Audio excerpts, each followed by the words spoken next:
Case 1. Lamora Williams, The Oven Murders. Atlanta, Georgia, October 2017.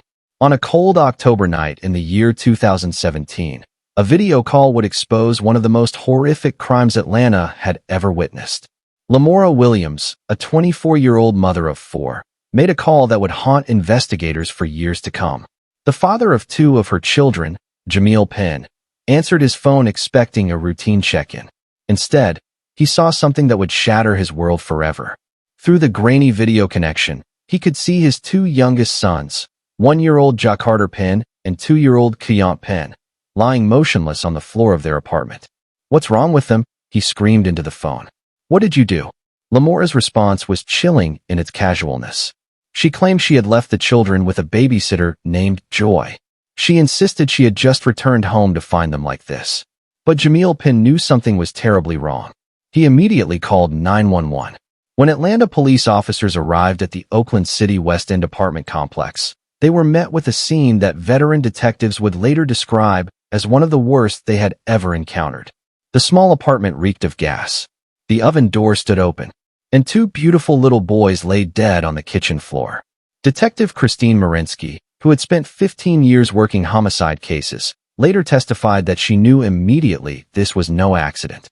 The positioning of the children's bodies, the condition of the apartment, and Lamora's behavior all pointed to something far more sinister than a tragic accident. The medical examiner's report revealed the unspeakable truth. Both Jacarter and Keyant had died from thermal injuries consistent with being placed inside an oven. The temperatures they had endured were incomprehensible. Their small bodies showed burns and injuries that could only have come from extreme, sustained heat. But the physical evidence was only part of the story. Investigators discovered that Lamora had been active on social media during the time the murders occurred.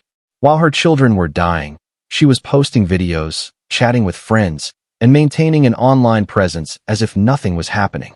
The motive? As detectives dug deeper into Lamora Williams' life, a disturbing picture emerged.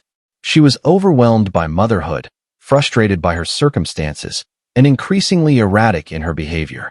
Friends and family members reported that she had been complaining about the children, saying they were too much work and that she couldn't handle them anymore. But financial records revealed something even more chilling. Lamora had been receiving government assistance for the children. She had been collecting benefits while simultaneously plotting to be free of the responsibility they represented. Investigators believe she saw her children not as human beings, not as her flesh and blood, but as obstacles to the life she wanted to live. Text messages recovered from her phone showed her discussing going out to parties, meeting men, and living a carefree lifestyle. The children were mentioned only as burdens, as problems to be solved. When officers arrested Lamora Williams on October 14, 2017, she maintained the story about the mysterious babysitter named Joy. She claimed she had left her children in someone else's care. She insisted she was innocent. But investigators could find no evidence that this babysitter existed. No one by that name. No phone records. No paper trail. Joy was a phantom, a lie constructed by a desperate woman trying to escape accountability for the unthinkable. The trial, which finally concluded in November of 2024 after years of delays, presented overwhelming evidence against Lamora Williams.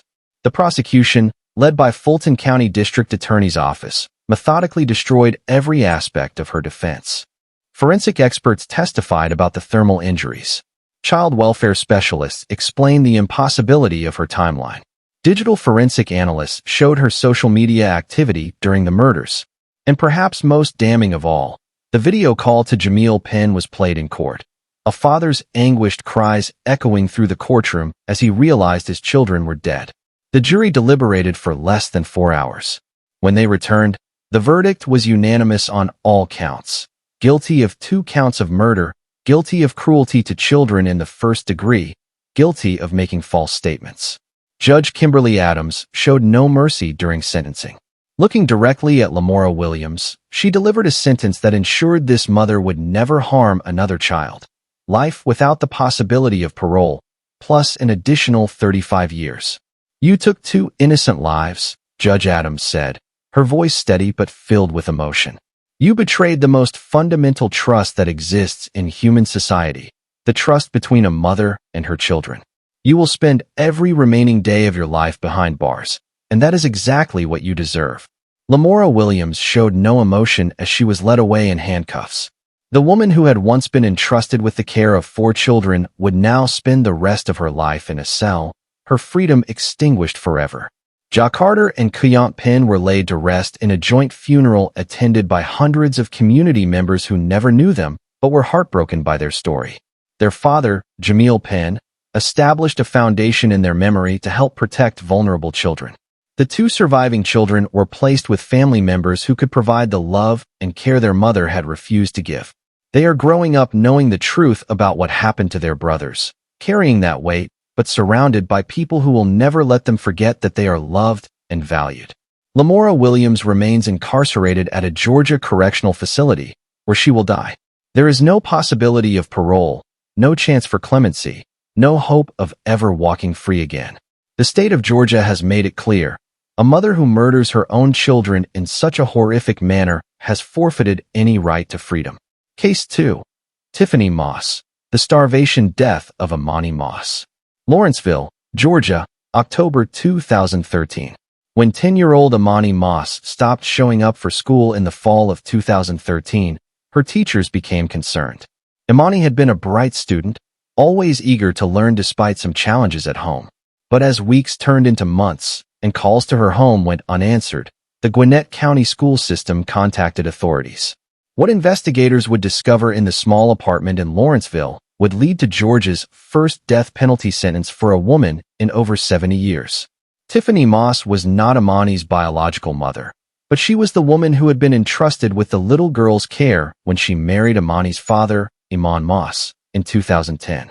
By all accounts, from the very beginning, Tiffany viewed Imani not as a daughter to love, but as an unwanted burden. Child Protective Services had been called to the Moss home multiple times over the years. Neighbors reported hearing screaming. School officials noted that Imani often came to school hungry, wearing dirty clothes, and showing signs of physical abuse. But somehow, the little girl kept slipping through the cracks of a system designed to protect her. By October of 2013, Imani Moss weighed only 32 pounds. A 10-year-old child should weigh between 60 and 90 pounds. Imani weighed barely more than a toddler. Her body was so emaciated that every bone was visible through her skin. She had been starved, systematically and deliberately, over a period of months. But starvation was only part of the torture Imani endured. According to testimony that would later emerge in court, Tiffany Moss subjected the child to unspeakable abuse. Imani was beaten regularly. She was locked in a bedroom, sometimes for days at a time. She was denied food while Tiffany's own biological children ate freely. She was forced to use the bathroom in her room because she wasn't allowed to come out. On November 2, 2013, Imani Moss died. Her small, broken body simply couldn't survive any longer.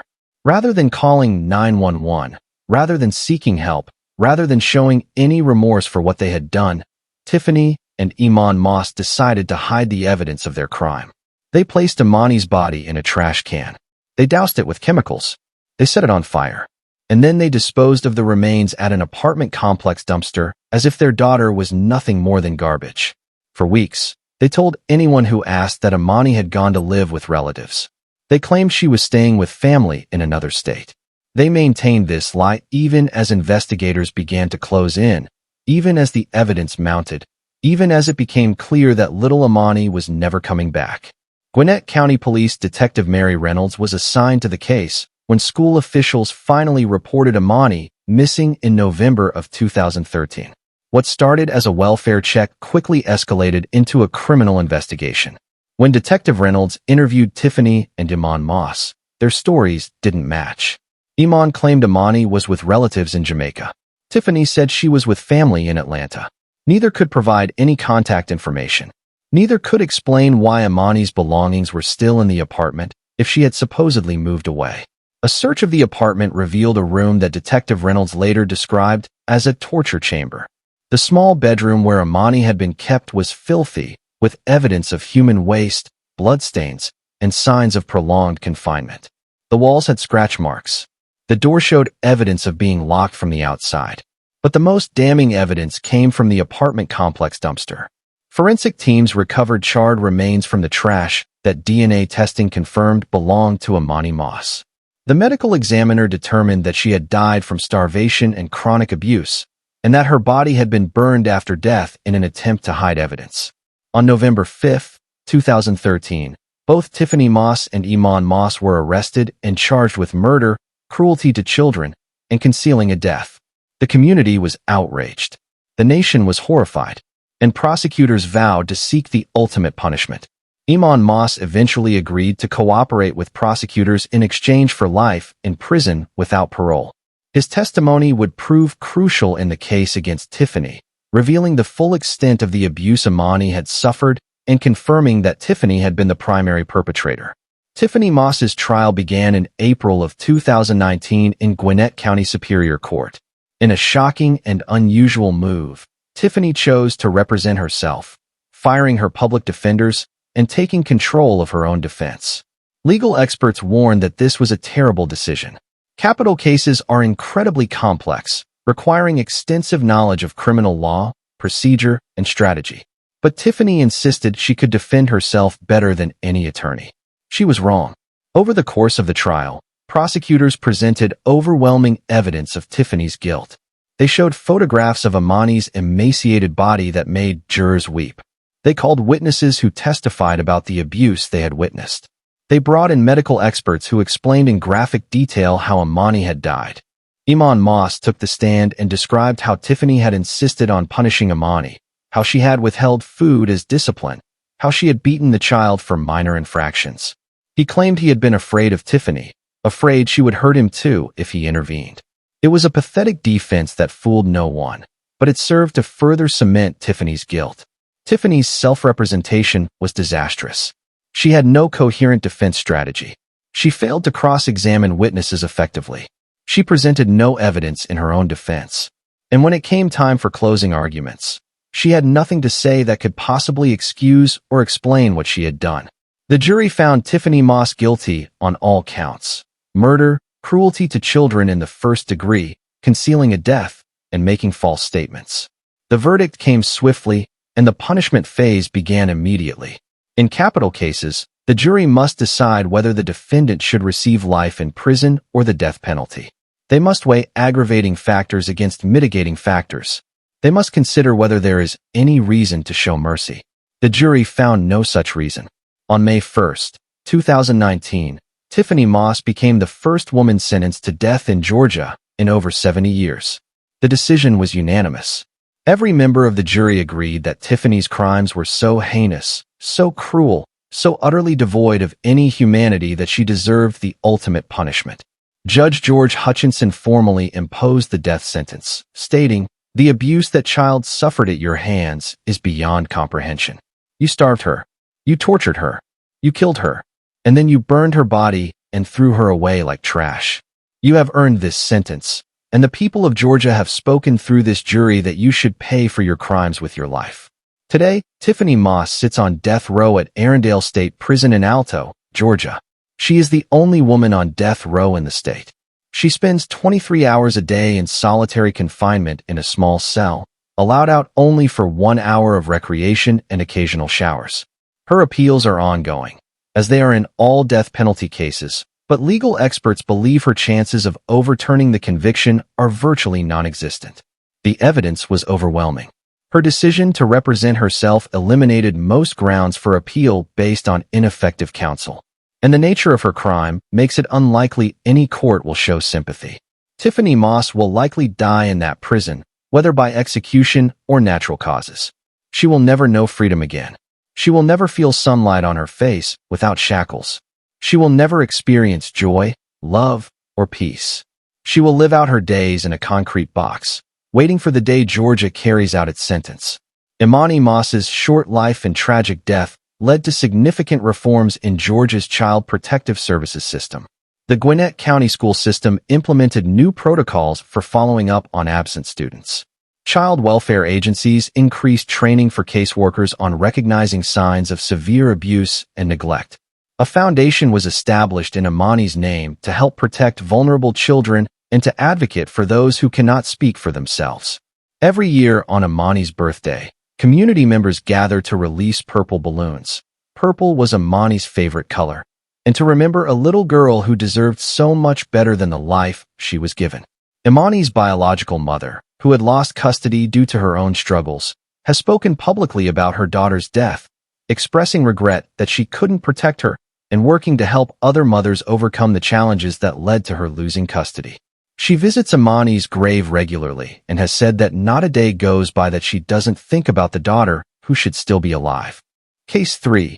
Sophia Williams, the bathroom beating death.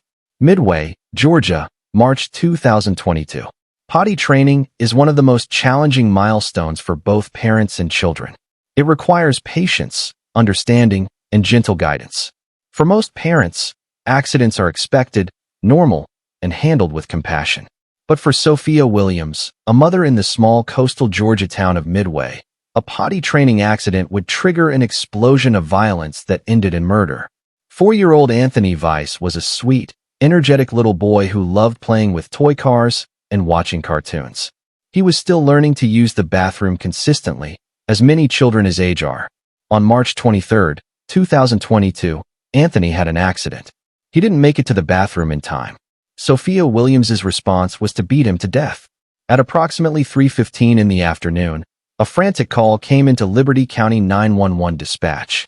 Sophia Williams was screaming that her son wasn't breathing, that something was wrong, that they needed to send help immediately. "He just collapsed," she told the dispatcher, her voice shaking. "I don't know what happened. He was fine, and then he just fell down and stopped breathing."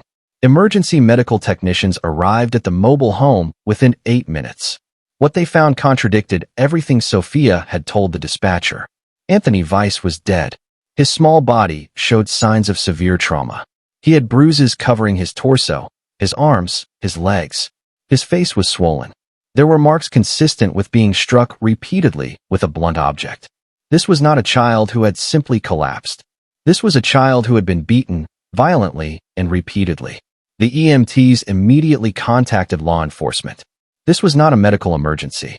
This was a crime scene. Liberty County Sheriff's Detective James Morrison was the lead investigator on the case.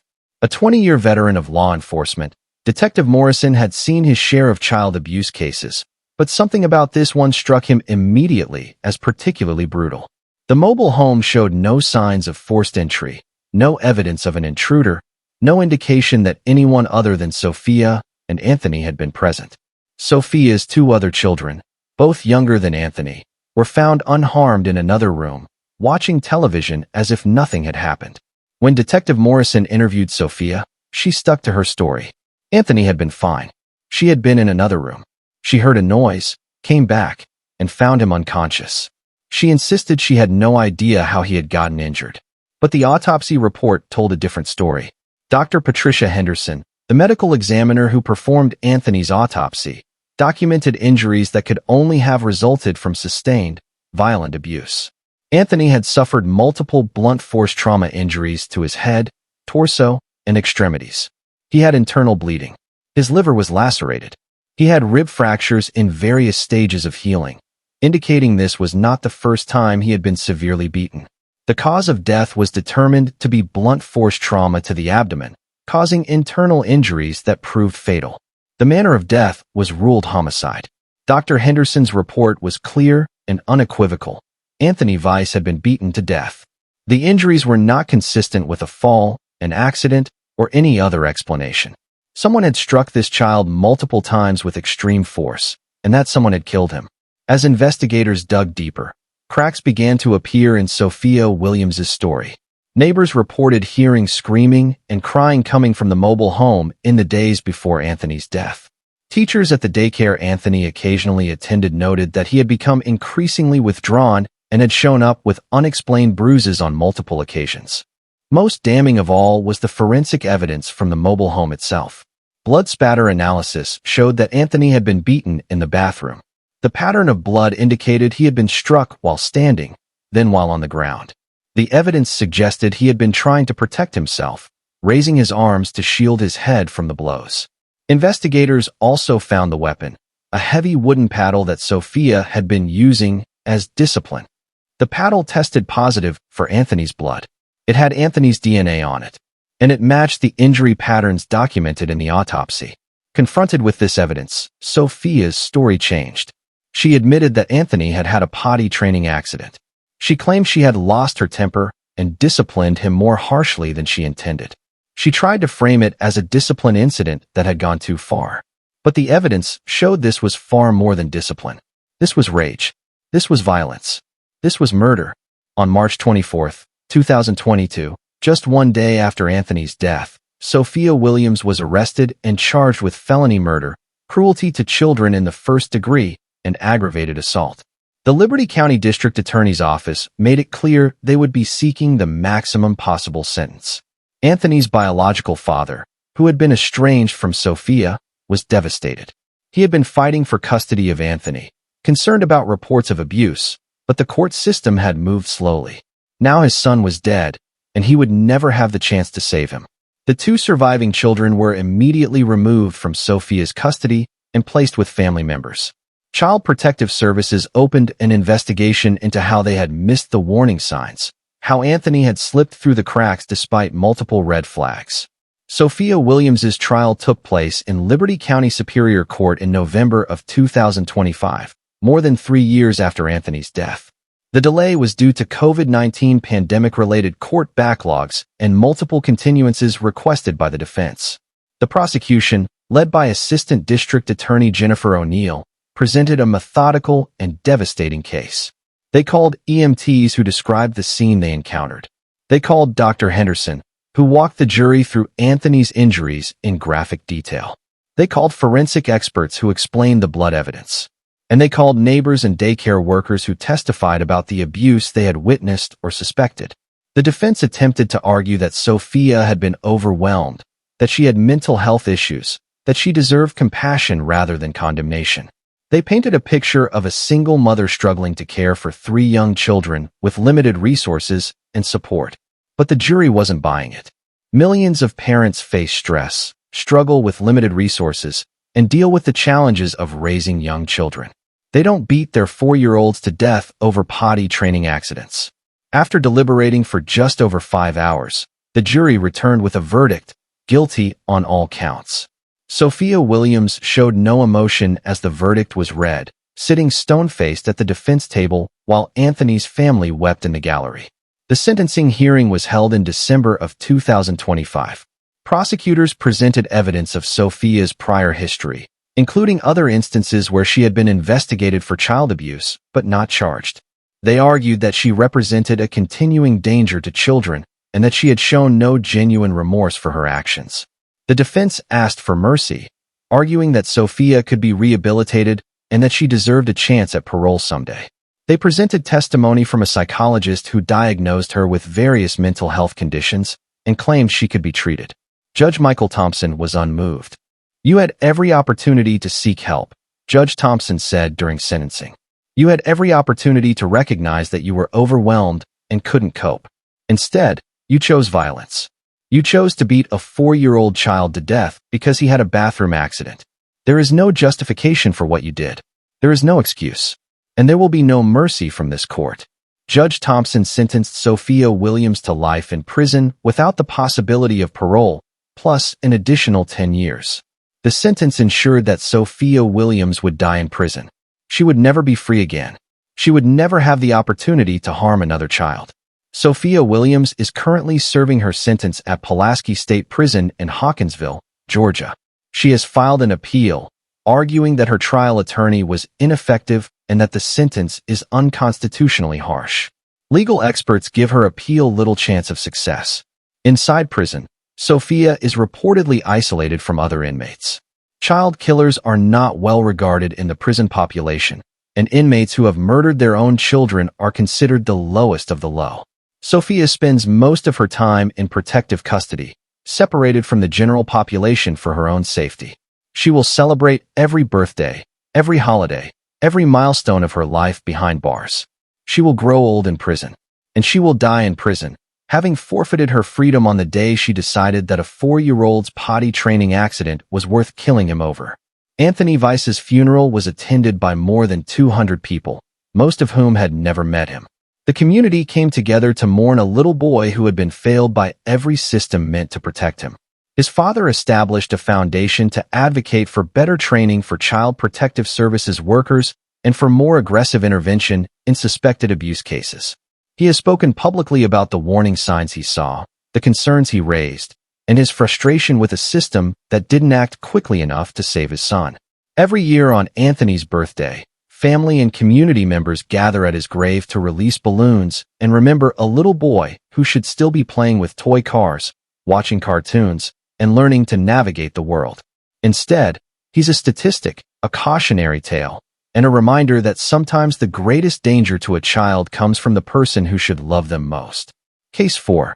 Sonya Smith, the boy in the box. Cordele, Georgia, October 2003. For years, 8-year-old Joseph Smith lived in a nightmare that no child should ever experience. While his classmates played at recess, learned their multiplication tables, and worried about normal childhood concerns, Joseph was being systematically tortured by the woman who had given him life. Sonya Smith didn't just abuse her son. She created a deliberate, methodical system of torture that would eventually kill him. And when he died, she tried to hide his body and pretend he had never existed.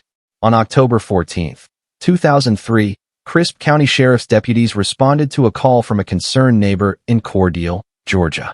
The neighbor reported that she hadn't seen one of the Smith children, a boy named Joseph, in several weeks.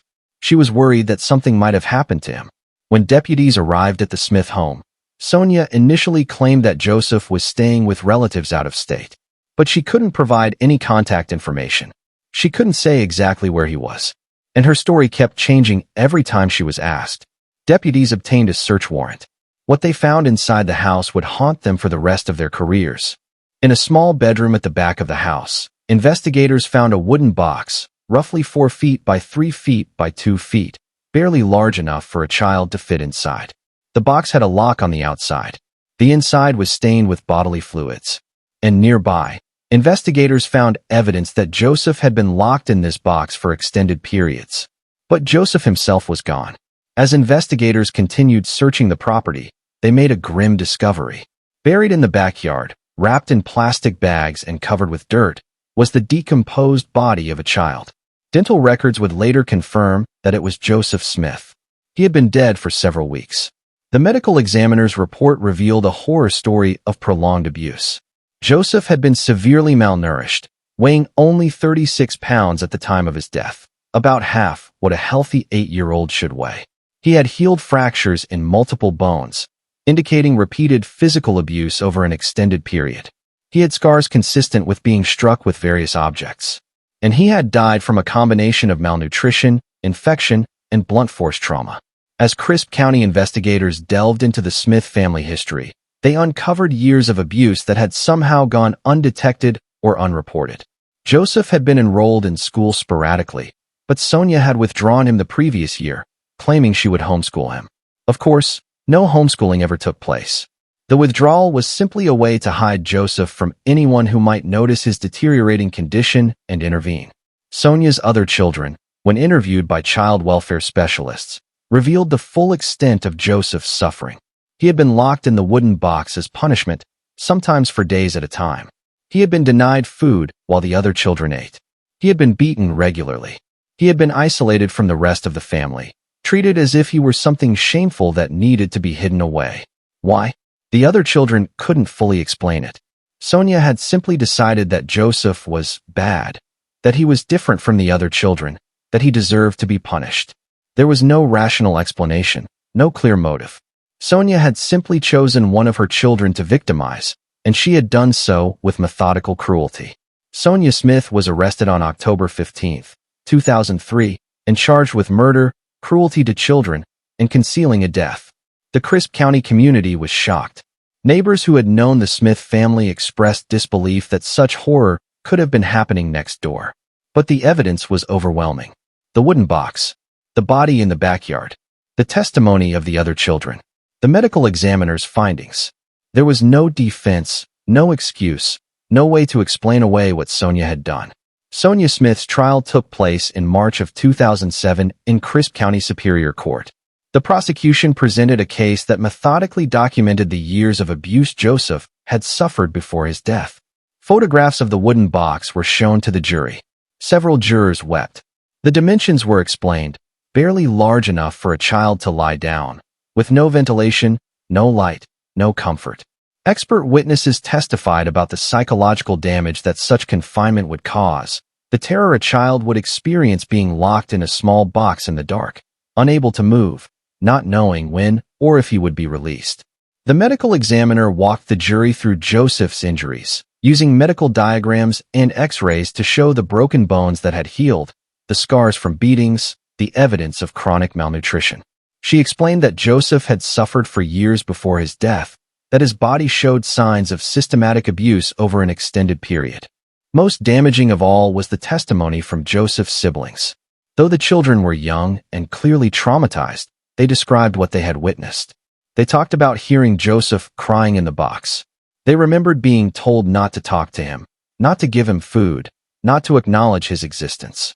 They recalled the day he died and watching their mother bury his body in the backyard.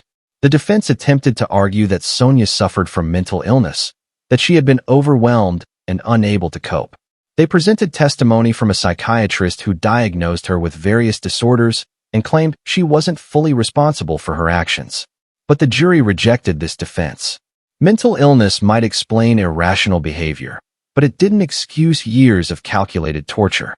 Sonya had made choices every single day. Choices to lock Joseph in the box, choices to withhold food, choices to beat him, choices to hide his body after his death. These were the actions of someone who knew exactly what she was doing. The jury found Sonya Smith guilty on all counts: malice murder, felony murder, cruelty to children in the first degree, and concealing a death. The verdict was unanimous. During the sentencing phase, prosecutors argued for life without parole, presenting evidence that Sonya represented a continuing danger and had shown no genuine remorse. The defense begged for mercy, asking the judge to consider the possibility of parole so that Sonya might someday have a chance at redemption. Judge John Pridgen was clear in his decision. "What you did to your son Joseph is beyond my ability to comprehend," Judge Pridgen said. "You took a helpless child, your own child, and you tortured him for years. You locked him in a box. You starved him. You beat him. And when he died as a result of your abuse, you buried him in the backyard and tried to pretend he had never existed. You have forfeited any right to walk free in society." Judge Pridgen sentenced Sonya Smith to life in prison plus 30 years. While technically the sentence allows for the possibility of parole after 30 years, given the additional time tacked on and the nature of the crime, parole is considered virtually impossible. Sonya Smith will almost certainly die in prison. Sonya Smith is currently incarcerated at Arendelle State Prison in Alto, Georgia. She has been in prison for over 18 years now, and she will remain there for the rest of her life. According to prison records, Sonya has been disciplined multiple times for various infractions. She has struggled to adapt to prison life and has had conflicts with other inmates. Child killers are despised in the prison population, and those who have murdered their own children face particular hostility. Sonya has reportedly shown little remorse for her actions. In one of the few interviews she gave from prison, conducted by a psychologist for an appeal, she continued to minimize her responsibility and claimed that Joseph had been difficult and that she had been trying her best. This lack of genuine remorse has ensured that any parole board in the future would be unlikely to view her favorably. Joseph Smith's death led to reforms in Georgia's homeschool monitoring system. Previously, parents could withdraw their children from school with minimal oversight. Now, there are more requirements for reporting and monitoring to ensure that children who are supposedly being homeschooled are actually receiving education and are not being hidden from authorities to cover up abuse.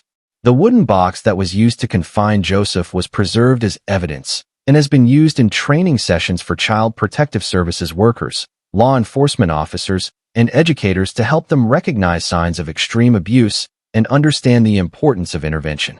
A small memorial stands near where Joseph was buried, placed there by community members who wanted to ensure he would be remembered. The inscription reads simply, "Joseph Smith, a child who deserved better, never forgotten." Joseph's siblings, now adults, have spoken out about their experiences and about the importance of reporting suspected child abuse. They have expressed guilt that they didn't or couldn't do more to save their brother, though child welfare experts have made clear that they were children themselves and were not responsible for the actions of their mother. The case of Joseph Smith remains one of Georgia's most disturbing examples of child abuse and murder. It serves as a reminder that monsters don't always look like monsters. Sometimes they look like mothers, like neighbors, like ordinary people. And it underscores the critical importance of vigilance, of speaking up when something seems wrong, of protecting the most vulnerable among us. Case 5. Kelly Gissendaner, the Orchestrated Murder. Gwinnett County, Georgia, February 1997. Love, betrayal, and murder. The story of Kelly Gissendaner contains all the elements of a dark thriller, except this wasn't fiction. This was real life, and it ended with an innocent man dead and a wife who orchestrated his killing, spending 18 years on death row before becoming the first woman executed in Georgia in 70 years. Douglas Gissendaner was a devoted father, a hard worker, and by all accounts, a man trying to save his troubled marriage. On the night of February 7, 1997, he agreed to go out to dinner with his estranged wife Kelly, hoping they could work through their problems. He wanted to keep his family together. He wanted his children to grow up with both parents. He never came home. That evening, Kelly told Doug she wanted to talk, to see if they could reconcile. She suggested they go out, spend some time together, maybe find a way forward. Doug, hopeful that his marriage could be saved, agreed immediately. They had dinner at a local restaurant. By all accounts from witnesses, they seemed to be having a pleasant conversation. Doug was smiling. Kelly was attentive. To anyone watching, they looked like a couple working through their issues, perhaps on the path to reconciliation. After dinner, Kelly suggested they go for a drive. She wanted to go somewhere private where they could talk without distractions. Doug agreed. He drove them to a remote area off White Oak Drive in Gwinnett County, a quiet spot where they could be alone. What Doug didn't know was that Kelly had planned every moment of this evening. And she had not planned it alone. For months, Kelly Gissendaner had been having an affair with Gregory Owen, a man she had met and become obsessed with. Their relationship had quickly moved from romantic to dangerous. Kelly had repeatedly told Greg that she wanted to be with him, but her husband was in the way. She wanted Doug's life insurance money. She wanted to be free of the marriage. And she wanted Doug dead. Kelly had hatched a plan. She would take Doug to a remote location. Greg would be waiting there. And Greg would kill Doug, while Kelly established an alibi. In the days leading up to the murder, Kelly had given Greg detailed instructions. She had provided him with a nightstick to use as a weapon. She had driven him to the location where the murder would take place, so he would know exactly where to be. She had promised him that after Doug was dead, they would be together and share the life insurance proceeds. Greg Owen, desperate for Kelly's approval and caught up in their twisted relationship, had agreed to commit murder for her. When Kelly's car pulled up to the remote area off White Oak Drive, Greg Owen was already there, hiding in the darkness and waiting. Kelly got out of the car, claiming she needed to check something. She gave Greg the signal. Greg emerged from the shadows and attacked Doug Gissendaner while he was still sitting in the car. He struck Doug repeatedly with the nightstick. Doug tried to fight back, but he was caught completely off guard. He had come here expecting to reconcile with his wife. Instead, he was fighting for his life. The attack was brutal and sustained. Greg dragged Doug from the car and continued beating him. When Doug was incapacitated, Greg forced him into the woods at knife point. There, in the dark Georgia woods, Greg Owen stabbed Doug Gissendaner to death. Kelly watched. She watched as her husband of 7 years, the father of her children, was murdered. She had orchestrated this. She had made it happen. And when it was over, she and Greg doused Doug's body with kerosene and set it on fire to destroy evidence. Doug's burning body was discovered the next morning by a passerby who noticed smoke coming from the woods off White Oak Drive. Gwinnett County Police and Fire Department responded to what they initially thought might be a brush fire or illegal burning. Instead, they found a murder victim. Detective Murray was assigned to the case. The body was badly burned, but investigators were able to determine that the victim had been stabbed multiple times and that the fire had been set deliberately to cover up the murder. Dental records would later confirm the victim's identity as Douglas Gissendaner. Detective Murray immediately began investigating Doug's personal life, looking for anyone who might have wanted him dead. The investigation quickly focused on Kelly Gissendaner when officers learned that she and Doug had been separated, that there was a life insurance policy, and that Kelly had been with Doug on the night he disappeared. When police interviewed Kelly Gissendaner on February 8th, just hours after Doug's body was discovered, she claimed she had been out with friends that night. She said she had last seen Doug earlier in the day.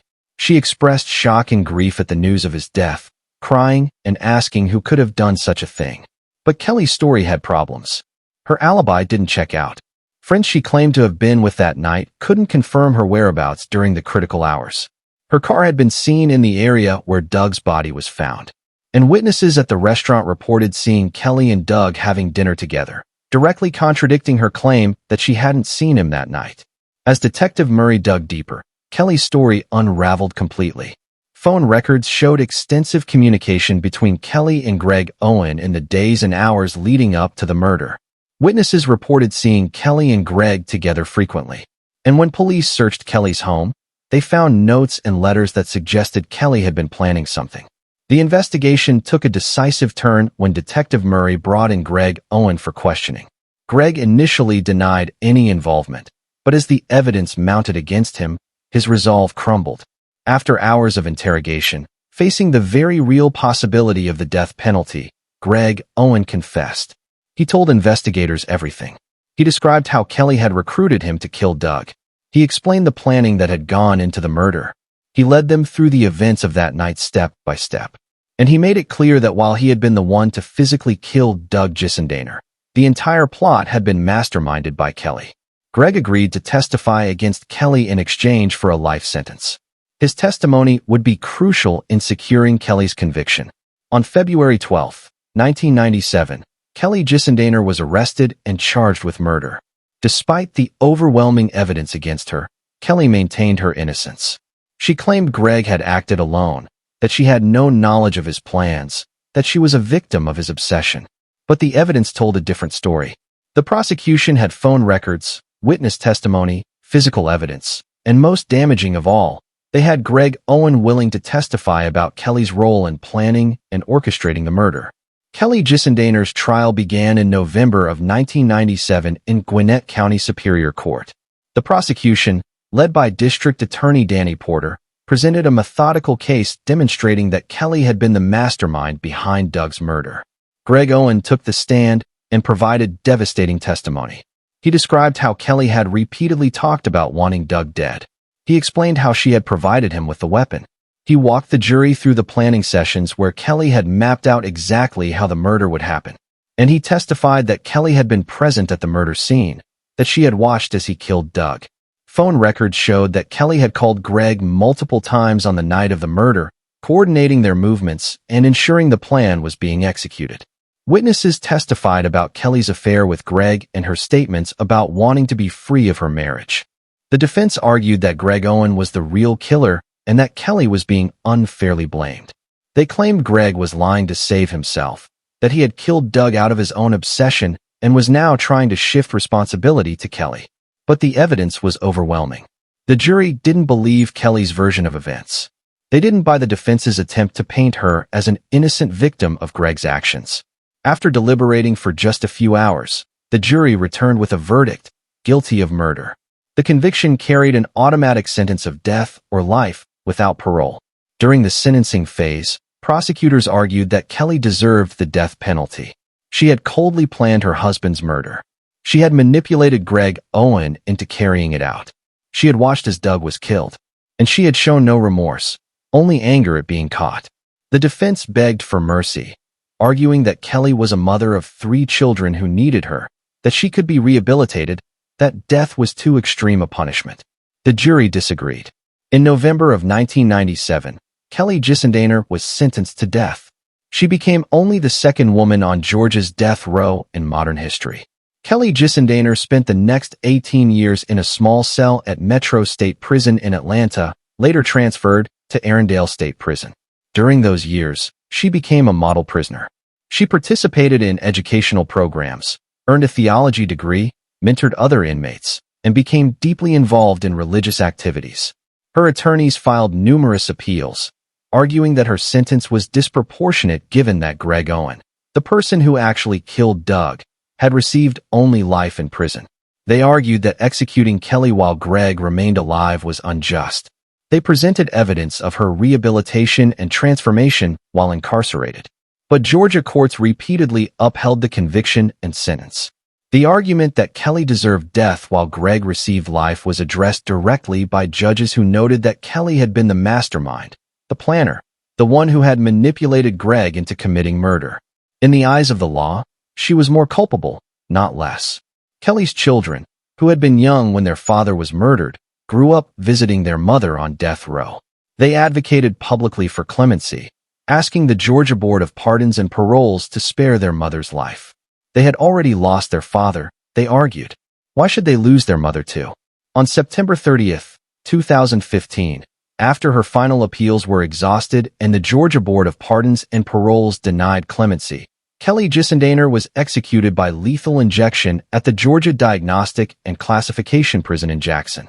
Her execution had been delayed once before due to concerns about the clarity of the lethal injection drugs. But on this night, there would be no more delays. Kelly spent her final hours singing hymns, praying with her spiritual advisor, and speaking with her children one last time. She had prepared a final statement, which was read after her death. In it, she expressed remorse for her role in Doug's murder and asked for forgiveness from Doug's family. At 9:13 p.m., Kelly Gissendaner was pronounced dead.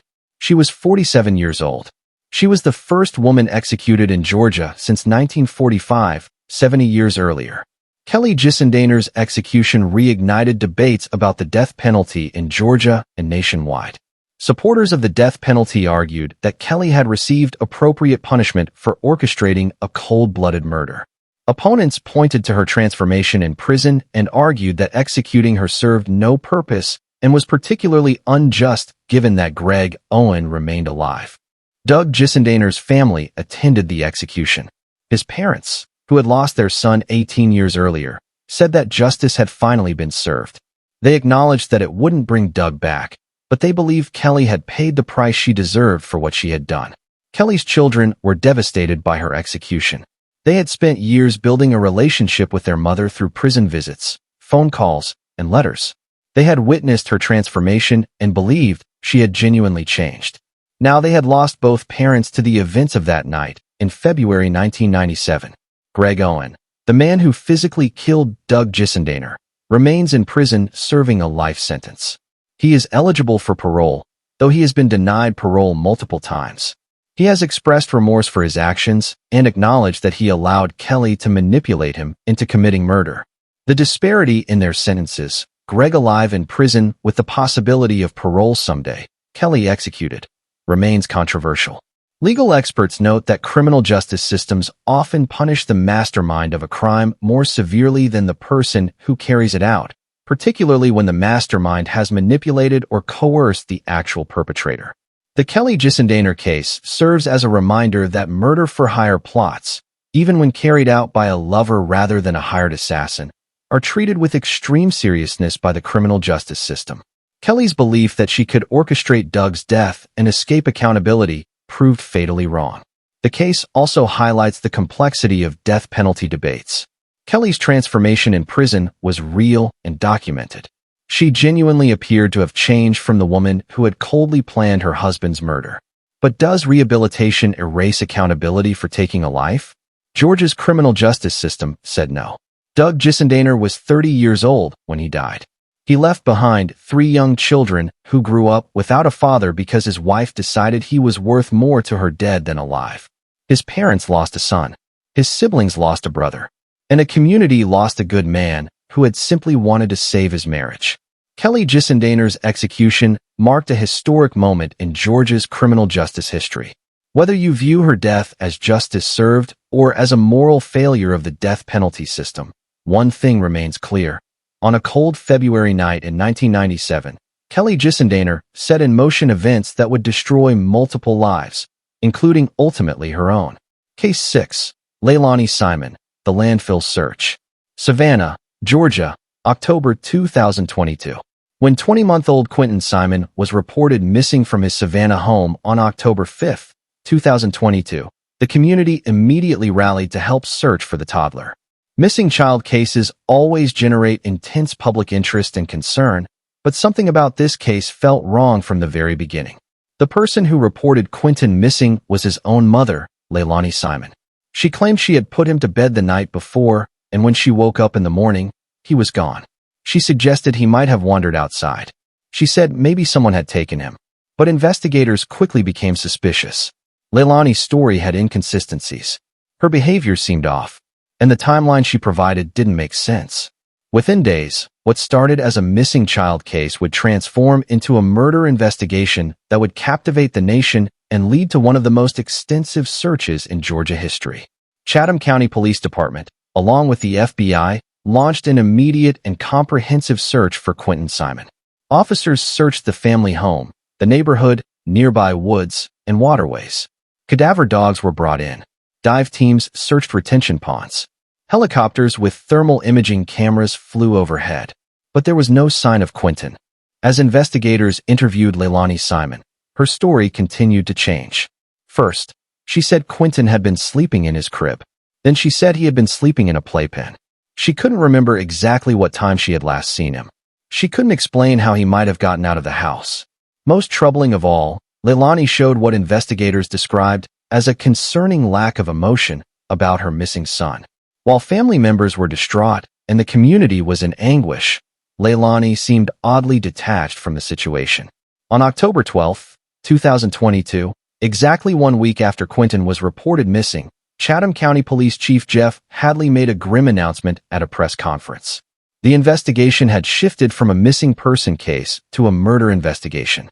Police believed Quentin Simon was dead, and they believed his mother, Leilani Simon, was responsible. "We believe that Quentin Simon is deceased," Chief Hadley said, his voice heavy with emotion. "We believe that his death occurred in the early morning hours of October 5th in or around his residence. We believe that his remains were put into a dumpster and that the dumpster contents were subsequently transported to the coastal regional landfill." The announcement sent shockwaves through Savannah and beyond. A mother had allegedly killed her toddler son and disposed of his body in the trash. And now investigators faced the daunting task of searching a massive landfill to find remains that would confirm what they already suspected. The search of the coastal regional landfill in Chatham County was one of the most extensive and challenging recovery operations in Georgia history. The landfill receives hundreds of tons of trash every single day. By the time investigators began searching in late October, weeks had passed since Quentin's body had allegedly been disposed of there. Forensic teams had to calculate which section of the landfill would contain trash from the specific dumpsters that had been emptied on October 5th. They had to account for how the landfill's operations worked, how trash was layered and covered, and how much material had been added since that date. The search involved dozens of FBI evidence technicians, local law enforcement officers, and specialized forensic anthropologists. They worked in rotating shifts, carefully sifting through tons of decomposing garbage, looking for any trace of a toddler's remains. The work was grueling, physically demanding, and emotionally devastating. Officers knew they were looking for a baby's body. They knew they were searching because a mother had allegedly murdered her child and thrown him away like garbage. The search continued for weeks. As November turned into December, some began to doubt whether Quentin's remains would ever be found. The landfill was simply too vast, too chaotic, too contaminated with decomposition. But the search teams persisted. On November 18, 2022, after more than 6 weeks of searching, investigators made the breakthrough they had been hoping for and dreading. They found remains that were consistent with those of a small child. The remains were carefully recovered and transported to the Georgia Bureau of Investigation Crime Lab for analysis. DNA testing would be required to confirm the identity, but investigators were confident they had found Quentin Simon. In mid-December, the GBI confirmed what everyone already knew. The remains were indeed those of Quentin Simon. The cause of death could not be definitively determined due to the condition of the remains and the time that had passed, but the manner of death was ruled homicide. Quentin Simon had been murdered, and his mother was charged with his death. Leilani Simon had been arrested on November 21, 2022, 3 days after Quentin's remains were discovered. She was charged with malice murder, felony murder, concealing a death, and making false statements. Despite overwhelming evidence against her, Leilani maintained her innocence. She claimed she had nothing to do with Quentin's death. She suggested that perhaps someone else had killed him. She continued to change her story, offering different explanations and theories. But investigators had built a strong case. They had evidence that Leilani had been the only adult with Quentin on the night he disappeared. They had witnesses who reported concerning statements Leilani had made about feeling overwhelmed by motherhood. They had forensic evidence from the home. And they had the fact that Quentin's body had been found exactly where investigators believed Leilani had disposed of it. Leilani Simon's trial took place in October of 2024 in Chatham County Superior Court. The prosecution presented evidence that painted a picture of a young mother who was more interested in partying and her social life than in caring for her toddler son. Witnesses testified that Leilani had a substance abuse problem, that she frequently left Quentin in the care of others so she could go out, and that she had complained about the responsibilities of motherhood. Text messages and social media posts showed Leilani discussing wanting to be free and wishing she didn't have the burden of caring for a child. The prosecution's theory was that on the night of October 4th or the early morning hours of October 5th, Leilani had killed Quentin in a moment of frustration or rage. She then disposed of his body in a dumpster behind a residence, hoping that his remains would be lost forever in the landfill and that she could claim he had simply disappeared. The defense argued that the prosecution's case was circumstantial, that there was no direct evidence linking Leilani to Quentin's death, and that the cause of death had not been determined. They suggested that perhaps Quentin had died accidentally and Leilani had panicked and disposed of the body in a moment of fear and poor judgment. But the jury wasn't convinced by the defense's arguments. After deliberating for approximately 8 hours, the jury returned with a verdict on October 24, 2024, guilty on all counts. Leilani Simon showed little emotion as the verdict was read, staring straight ahead as if detached from the proceedings. The sentencing hearing was held immediately following the verdict. Judge Tammy Stokes heard testimony from Quentin's family members, who described a beautiful, innocent little boy whose life had been stolen by the person who should have protected him most. Prosecutors asked for the maximum sentence, arguing that Leilani had shown no remorse, had disposed of her son's body in the most degrading manner possible, and represented a continuing danger. Judge Stokes sentenced Leilani Simon to life in prison with the possibility of parole, plus an additional 10 years for concealing the death. While the sentence technically allows for the possibility of parole after 30 years, Judge Stokes made it clear in her remarks that she expected Leilani to spend the rest of her life behind bars. "You took the life of your own child," Judge Stokes said. "You threw his body in the trash and forced this community to search a landfill for his remains. You showed no remorse throughout this process. You deserve to spend the rest of your life in prison, and I fully expect that is exactly what will happen." Leilani Simon is currently incarcerated at Pulaski State Prison in Hawkinsville, Georgia. She has filed notice of appeal, arguing various procedural issues with her trial, but legal experts give her appeal little chance of success given the strength of the evidence against her. Inside prison, Leilani has reportedly struggled to adjust. She has been involved in multiple disciplinary incidents and has had difficulty getting along with other inmates. Those who kill their own children are among the most despised inmates in the prison population, and Leilani has faced hostility from other prisoners. She will be eligible for parole consideration in 30 years, when she will be approximately 53 years old. However, given the nature of her crime and the public attention it received, parole is considered highly unlikely. Leilani Simon will almost certainly die in prison. The Quentin Simon case had a profound impact on the Savannah community and beyond. The image of investigators painstakingly searching through tons of garbage at a landfill, looking for a toddler's remains, is one that will not soon be forgotten. The case also led to discussions about early intervention in cases of struggling mothers. Multiple people who knew Leilani had expressed concerns about her ability to care for Quentin, but no one had taken definitive action to protect the child. Child welfare advocates used the case to push for better systems to identify at-risk children and provide support or intervention before tragedy occurs. Quentin's biological father and other family members have established a foundation in the little boy's memory. They work to support child abuse prevention programs and to help other families dealing with similar tragedies. Quentin Simon never had the chance to grow up. He never got to go to kindergarten, play with friends, or experience the joys of childhood. His life was cut short before he was even 2 years old by the person who should have loved him most. His grave in a Savannah cemetery has become a place where community members leave toys, flowers, and messages. The headstone bears his name, his dates, and a simple inscription: "Forever loved, forever missed." Every year on what would have been Quentin's birthday, family and friends gather to release balloons and remember a little boy who deserved so much more than the 20 months of life he was given. They talk about what he might have been, who he might have become, the potential that was stolen from him. The case of Leilani Simon and Quentin Simon serves as a tragic reminder that sometimes the greatest danger to a child comes from within their own home, from the person tasked with their care. It underscores the importance of community vigilance, of speaking up when something seems wrong, of prioritizing children's safety above all else. Leilani Simon will spend decades behind bars, her freedom gone, her life reduced to a small cell in a Georgia prison.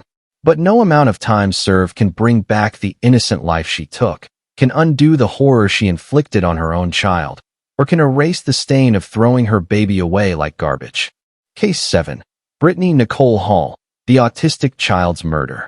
Gwinnett County, Georgia, November 2021. 8-year-old Amari Hall was a special child in every sense of the word. Diagnosed with autism, Amari experienced the world differently than most children his age. He required patience, understanding, and specialized care. He needed a mother who would love him for who he was and help him navigate the challenges he faced. Instead, Amari had Brittany Nicole Hall. And on November 17, 2021, Brittany's impatience and rage would end Amari's young life in a brutal beating that shocked even seasoned investigators. At approximately 11:45 p.m. on November 17, Brittany Hall called 911 reporting that her son was unresponsive. She told the dispatcher that Amari had fallen and hit his head. She said she needed help immediately. "My son fell," she said, her voice shaking. "He's not breathing right. Please send someone." Gwinnett County Emergency Medical Services arrived at the residence within 7 minutes. What they found was inconsistent with Brittany's story of a simple fall. Amari Hall was barely clinging to life. He had severe injuries to his head and body. He had bruising in various stages of healing, indicating he had been subjected to repeated abuse over time. And the pattern of injuries was not consistent with an accidental fall, they were consistent with being beaten. The EMTs immediately transported Amari to Children's Healthcare of Atlanta at Scottish Rite, one of the region's premier pediatric hospitals. Despite the best efforts of medical staff, Amari never regained consciousness. He died on November 19, 2021, 2 days after the beating that had caused fatal brain injuries. Gwinnett County Police Detective Sarah Chun was assigned to lead the investigation into Amari's death. From the moment she saw the injuries documented by the medical team, Detective Chun knew this was no accident. Dr. Marcus Williams, the pediatrician who first examined Amari in the emergency department, documented extensive injuries. Amari had a skull fracture. He had brain bleeding. He had bruises on his arms, legs, torso, and face. He had injuries to his internal organs. The injuries were consistent with being struck repeatedly with significant force, what medical professionals call non-accidental trauma. This child was beaten, Dr. Williams would later testify. These injuries could not have resulted from a simple fall. Someone inflicted these injuries deliberately and with extreme force. When Detective Chun interviewed Brittany Hall, the mother's story began to change almost immediately. First, she said Amari had fallen while playing. Then she said he had fallen downstairs. Then she admitted he had been misbehaving and she had disciplined him, but insisted she hadn't hit him that hard. As the interview progressed, Brittany became more defensive and less consistent. She complained about how difficult Amari was to care for because of his autism. She talked about how frustrating it was when he didn't listen or didn't respond the way she wanted. She described feeling overwhelmed and stressed. But nothing in her statements justified or explained the level of violence Amari had endured. Child welfare specialists who reviewed the case noted that Amari's autism had likely made him more vulnerable to abuse. Children with autism may not respond to discipline or communication in typical ways. They may have sensory issues, difficulty with change, or behaviors that can be challenging for caregivers to manage. None of this, experts emphasized, justifies abuse. But it can increase the risk if a parent or caregiver lacks understanding, patience, or appropriate coping mechanisms. Records from Amari's school showed that he had been making progress in his special education program. His teachers described him as a sweet child who was learning to communicate more effectively and showing improvement in his social skills. They noted no behavioral problems that would have justified physical discipline, let alone the brutal beating he had received. The school had sent home reports and recommendations for working with Amari at home. There were resources available to help Brittany manage the challenges of parenting a child with autism. But it appeared that rather than seeking help or using available resources, Brittany had instead turned to violence when Amari didn't behave the way she wanted. On November 20th, 2021, the day after Amari died, Brittany Nicole Hall was arrested and charged with felony murder, malice murder, aggravated assault, and cruelty to children in the first degree. The arrest shocked some who knew Brittany. She had presented herself on social media as a devoted mother. She had posted pictures of Amari, talking about how much she loved him and how proud she was of him. The image she cultivated online was of a caring, involved parent. But investigators discovered a different reality. Neighbors reported hearing screaming and the sounds of a child being hit coming from the Hall residence. Teachers noted that Amari sometimes came to school with bruises. Other family members later admitted they had been concerned about how Brittany treated Amari but hadn't known how to intervene. The warning signs had been there, but no one had connected the dots in time to save Amari. Brittany Nicole Hall's trial took place in September of 2024 in Gwinnett County Superior Court. The prosecution presented a comprehensive case demonstrating that Brittany had beaten her son to death in a rage. Dr. Williams testified about Amari's injuries and explained that they could not have been accidental. Forensic pathologists walked the jury through the autopsy findings, showing how Amari had been struck multiple times with significant force. The cause of death was blunt force trauma to the head, and the manner of death was homicide. The prosecution played recordings of Brittany's various statements to police, letting the jury hear how her story had changed and evolved as she tried to minimize her responsibility. They called witnesses who testified about arguments between Brittany and Amari, about Brittany's frustration with his autism, about her statements that she couldn't handle him anymore. Perhaps most powerful were the teachers from Amari's school. They described a bright, loving child who was making progress and working hard to overcome his challenges. They showed the jury artwork Amari had created, schoolwork he had completed, videos of him learning and growing.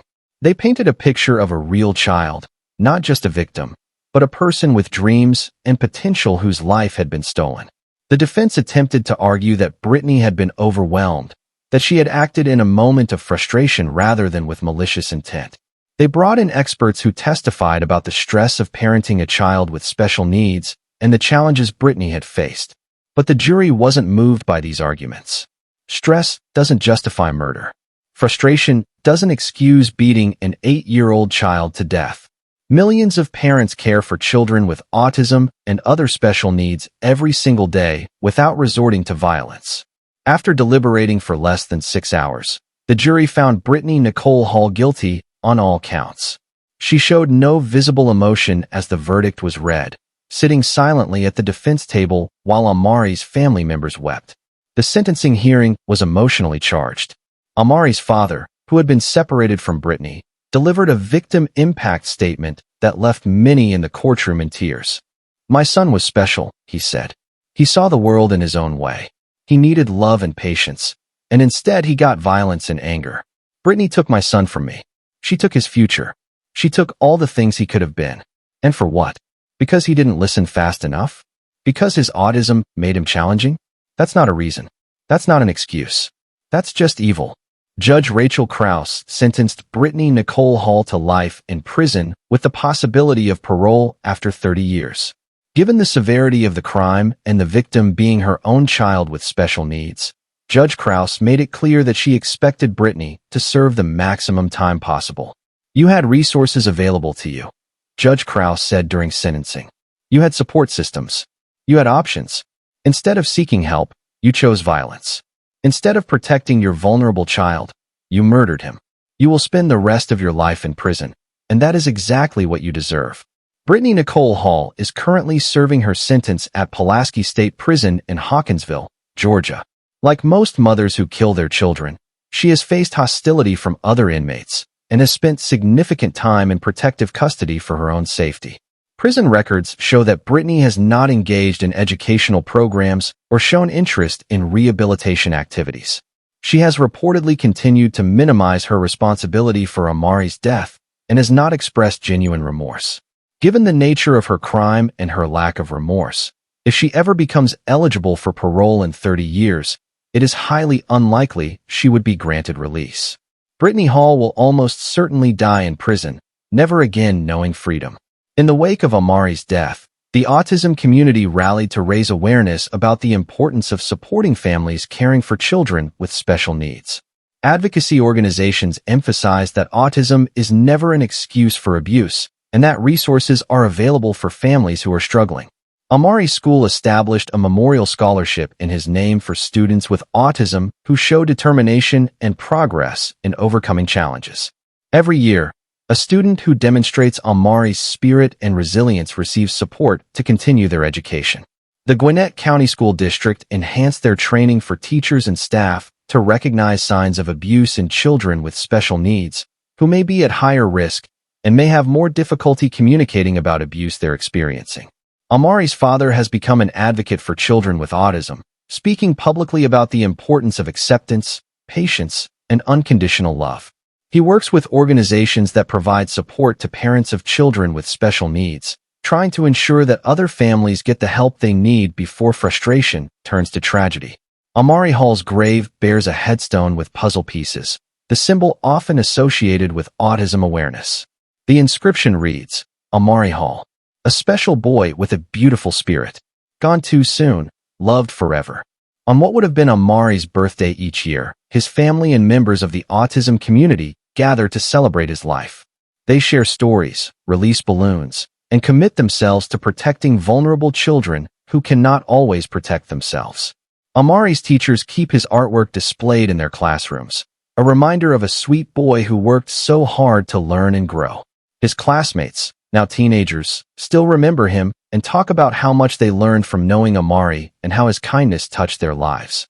The tragedy of Amari Hall's death serves as a stark reminder that children with special needs deserve extra protection, extra patience, and extra love. They are not burdens to be eliminated when things get difficult. They are precious human beings with their own unique gifts and potential. Brittany Nicole Hall took all of that away from her son in a moment of rage. And for that, she will pay with her freedom for the rest of her life. Case 8. Uriha Ridge, the freezing death. Cherokee County, Georgia, January 2024. Winter in North Georgia can be brutally cold, with temperatures sometimes dropping below freezing for days at a time.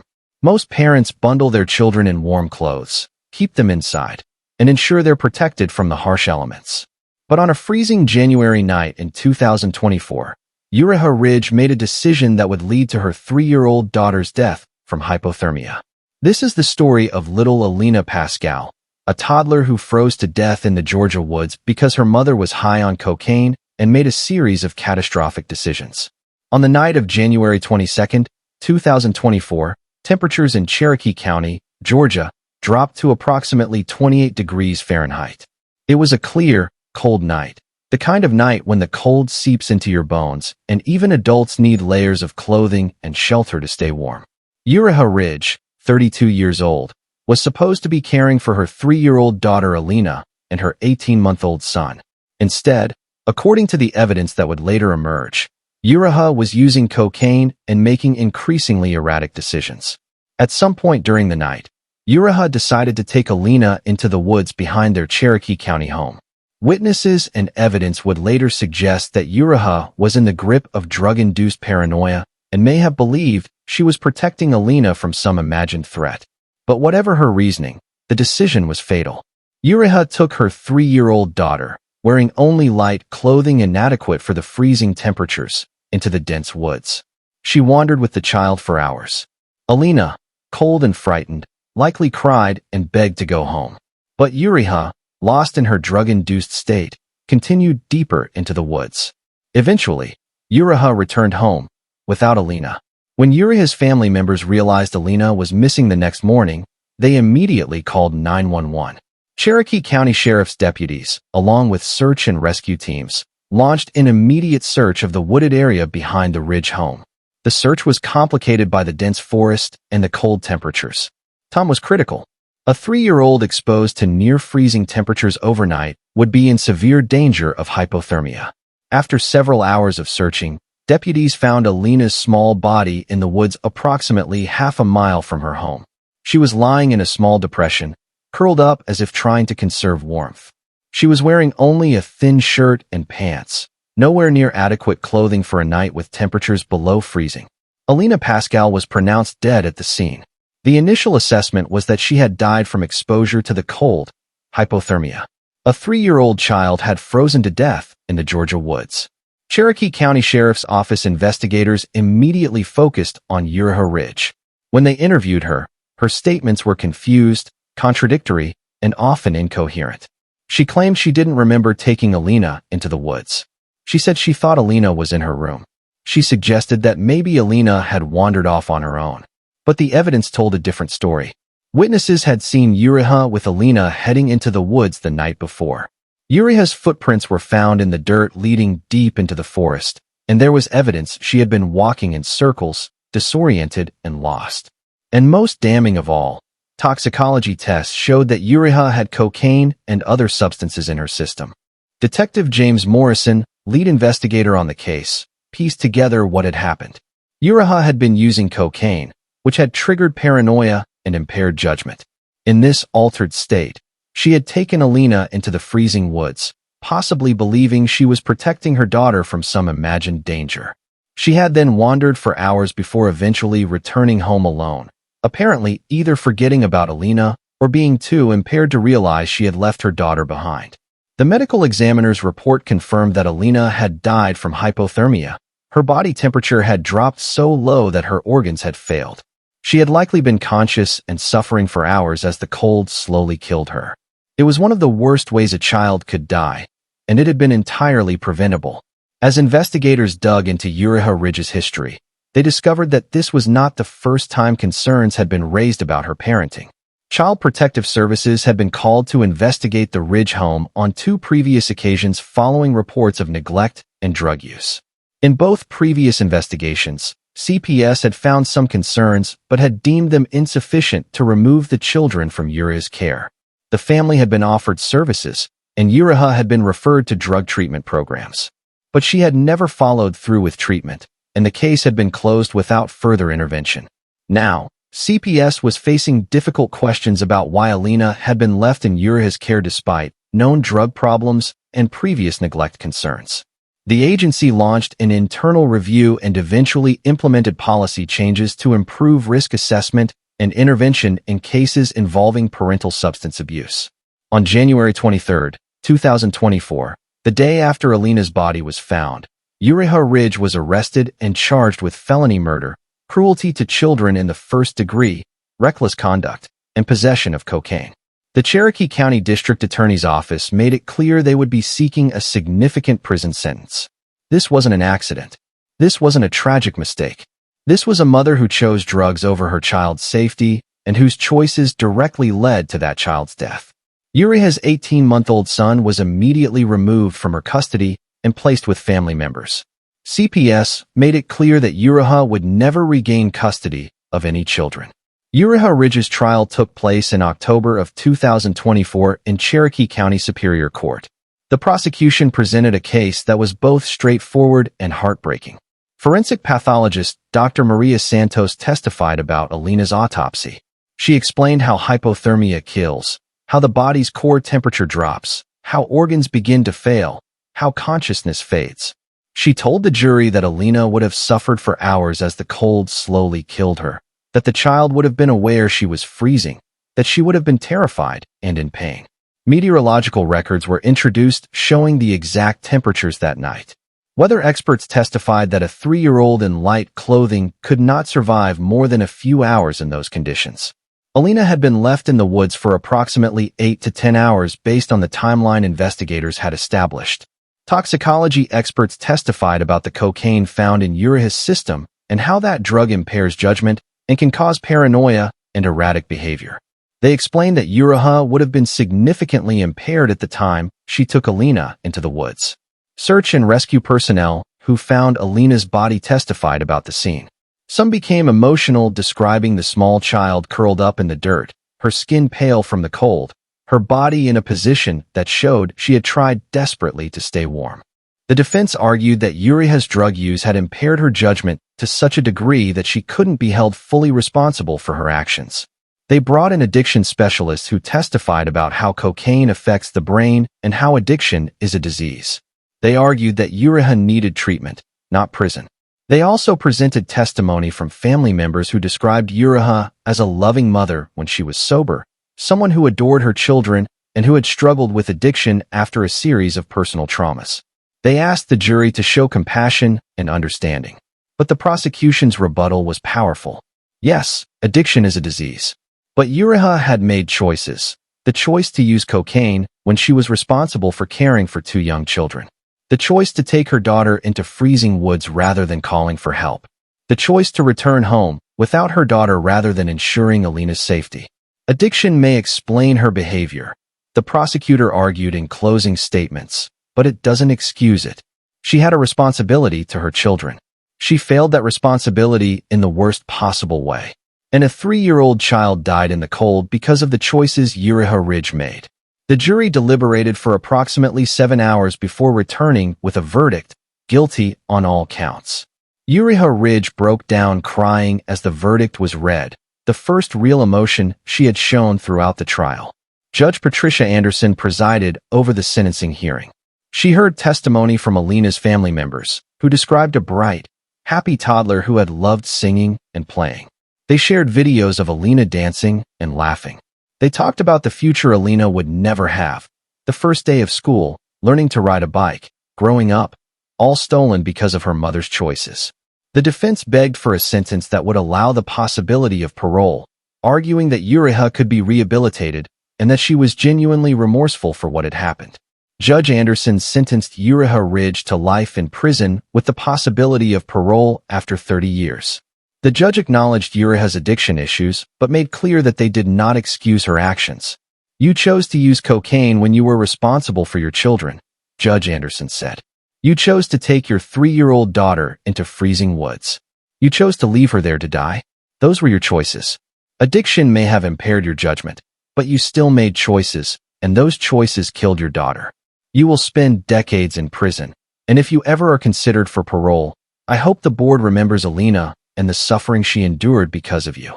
Uriha Ridge is currently serving her sentence at Arendale State Prison in Alto, Georgia.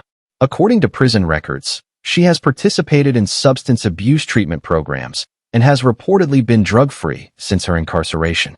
Prison sources indicate that Uriha has expressed remorse for her actions and has written letters to Alina's family members apologizing for what happened. Whether this remorse is genuine or an attempt to improve her chances at eventual parole remains unclear. Given the nature of her crime and the fact that parole won't even be possible for 30 years, Uriha will be over 60 years old before she can even be considered for release. Whether she will ever walk free again depends on decisions that are decades away.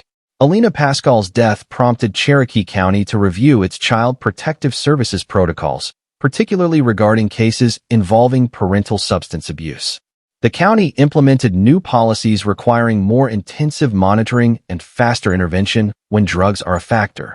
Addiction treatment advocates used Alina's case to push for better access to treatment services for parents struggling with substance abuse.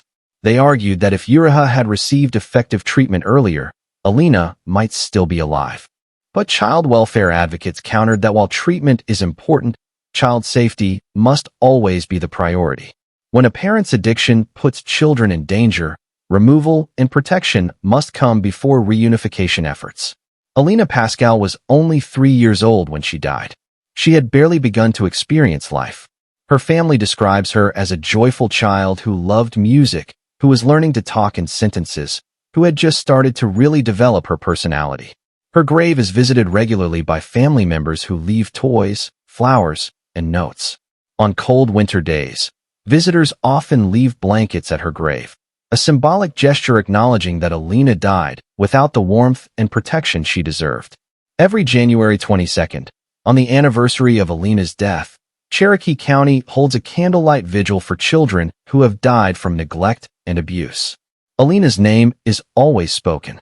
Her picture is always displayed, and her memory serves as a reminder of why vigilance matters, why intervention is necessary, and why children's safety must always come first.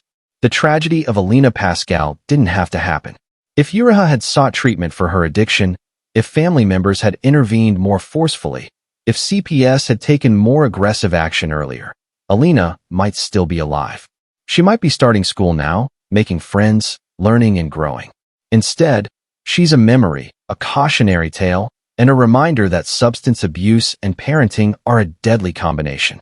And her mother will spend the rest of her life in prison, living with the knowledge that her addiction cost her daughter everything. Case 9. Darlene Brister, the triple infanticide. Warner Robins, Georgia, June 2022. Some crimes are so horrific, so incomprehensible, that they shatter our understanding of human nature. The case of Darlene Brister falls into this category. On a summer day in June of 2022, Darlene Brister stabbed her 3 young children to death and set her house on fire in an attempt to cover up the murders. This is one of the most disturbing cases in Georgia's criminal history. A mother who methodically murdered all 3 of her children in cold blood. The fire. On the morning of June 13, 2022, Warner Robins Fire Department responded to a house fire on the city's north side. Neighbors had called 911 reporting smoke and flames coming from the residence. Firefighters arrived within minutes and began battling the blaze. As they fought to control the fire, they made a horrifying discovery. There were bodies inside the house. Small bodies. Children. When the fire was finally extinguished and investigators could enter the residence, they found 3 children dead inside. A 9-month-old baby, a 3-year-old toddler, and a 5-year-old child. All 3 were Darlene Brister's children. Initially, investigators wondered if the children had been trapped in an accidental fire. But as the Houston County Medical Examiner began examining the bodies, the truth emerged. These children hadn't died from smoke inhalation or burns. They had died from stab wounds. They had been murdered before the fire was set. Houston County Sheriff's Office Criminal Investigation Division took over the case. Lead investigator Detective Michael Patterson immediately began searching for Darlene Brister, the children's mother, who was not present at the scene. Darlene was located at a relative's house several miles away. When Detective Patterson interviewed her, she claimed she had left the children with a babysitter and had gone out. She said she had received a call about the fire and rushed back. She expressed shock and grief at learning her children were dead. But her story quickly fell apart. There was no babysitter. Phone records showed Darlene had been at the house at the time the fire started. Security camera footage from a nearby business showed Darlene leaving her house shortly before smoke was first reported, and she was alone, no children with her.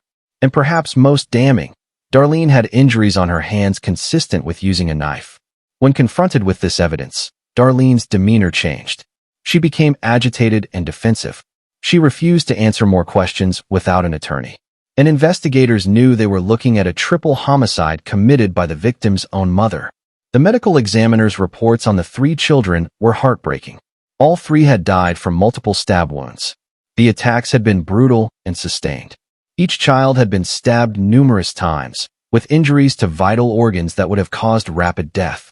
The 9-month-old baby had been stabbed 7 times. A baby, an infant who couldn't even walk yet, who was completely helpless and dependent on the mother who killed her. The 3-year-old had been stabbed 9 times. This child was old enough to understand what was happening, old enough to be terrified, possibly old enough to beg for mercy. The 5-year-old, the oldest child, had been stabbed 12 times and had defensive wounds on her hands and arms. She had tried to fight back. She had tried to protect herself. She had raised her hands to ward off the knife her mother wielded against her. The medical examiner determined that all 3 children had been alive when they were stabbed and that they had died from their injuries before the fire was set. The fire had been an attempt to cover up the murders, to destroy evidence, to make it look like an accident. As investigators dug into Darlene Brister's life, They searched for any explanation that could make sense of why a mother would kill all three of her children in such a brutal manner. Darlene was 31 years old, unmarried, and had been struggling financially. She had recently lost her job and was behind on rent. She had been receiving government assistance, but it wasn't enough to cover all her expenses. Friends and family described her as increasingly stressed and overwhelmed. But millions of people face financial stress without murdering their children. There had to be more. Investigators discovered that Darlene had been in a new relationship with a man who had made it clear he didn't want to be involved with someone who had children. Text messages between Darlene and this man showed him complaining about her kids, saying he wanted to be with her, but not with baggage, suggesting they could have a better life together if she didn't have children to worry about. Other text messages showed Darlene discussing feeling trapped by motherhood, wishing she could start over, fantasizing about a life without the responsibilities of caring for three young children. The theory that emerged from the investigation was chilling.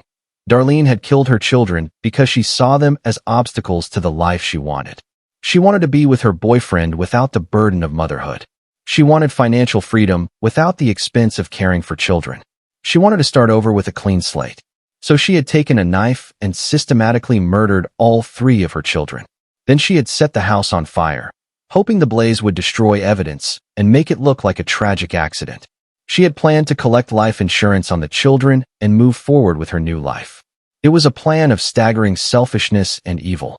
On June 14, 2022, the day after the murders, Darlene Brister was arrested and charged with 3 counts of malice murder, 3 counts of felony murder, arson in the first degree, and cruelty to children in the first degree. The Houston County District Attorney announced they would be seeking 3 consecutive life sentences without the possibility of parole, 1 for each murdered child. They wanted to ensure that Darlene Brister would never, ever walk free again. The community of Warner Robins was devastated. The Robins Air Force Base, which many Warner Robins residents are connected to, held a memorial service for the 3 children. Hundreds of people attended, most of whom had never met the victims but were heartbroken by their story. Darlene Brister's trial took place in January of 2024 in Houston County Superior Court. The prosecution presented overwhelming evidence of premeditated murder. They showed the jury crime scene photographs, images so disturbing that several jurors had to look away. They presented the autopsy reports in graphic detail, forcing the jury to confront exactly what Darlene had done to her children. They played recordings of 911 calls from neighbors reporting the fire. Forensic experts testified that the fire had been deliberately set and that accelerants had been used to ensure the house burned quickly. Investigators had found evidence that Darlene had poured gasoline in multiple rooms before lighting the fire. Text messages between Darlene and her boyfriend were read in court, showing her complaints about her children and her desire to be free of them. Digital forensics experts showed that Darlene had searched online for information about how to start fires that would look accidental, about life insurance policies on children, and about how long it takes for bodies to be identified after fire damage. The medical examiner took the stand and walked the jury through each child's injuries. She described how the 5-year-old had fought for her life. She explained how terrified the 3-year-old would have been. She talked about the 9-month-old baby who had no ability to defend herself or even understand what was happening. By the time the medical examiner finished testifying, multiple jurors were in tears. One had to be excused briefly to compose herself. The defense had almost nothing to work with. They couldn't dispute the evidence.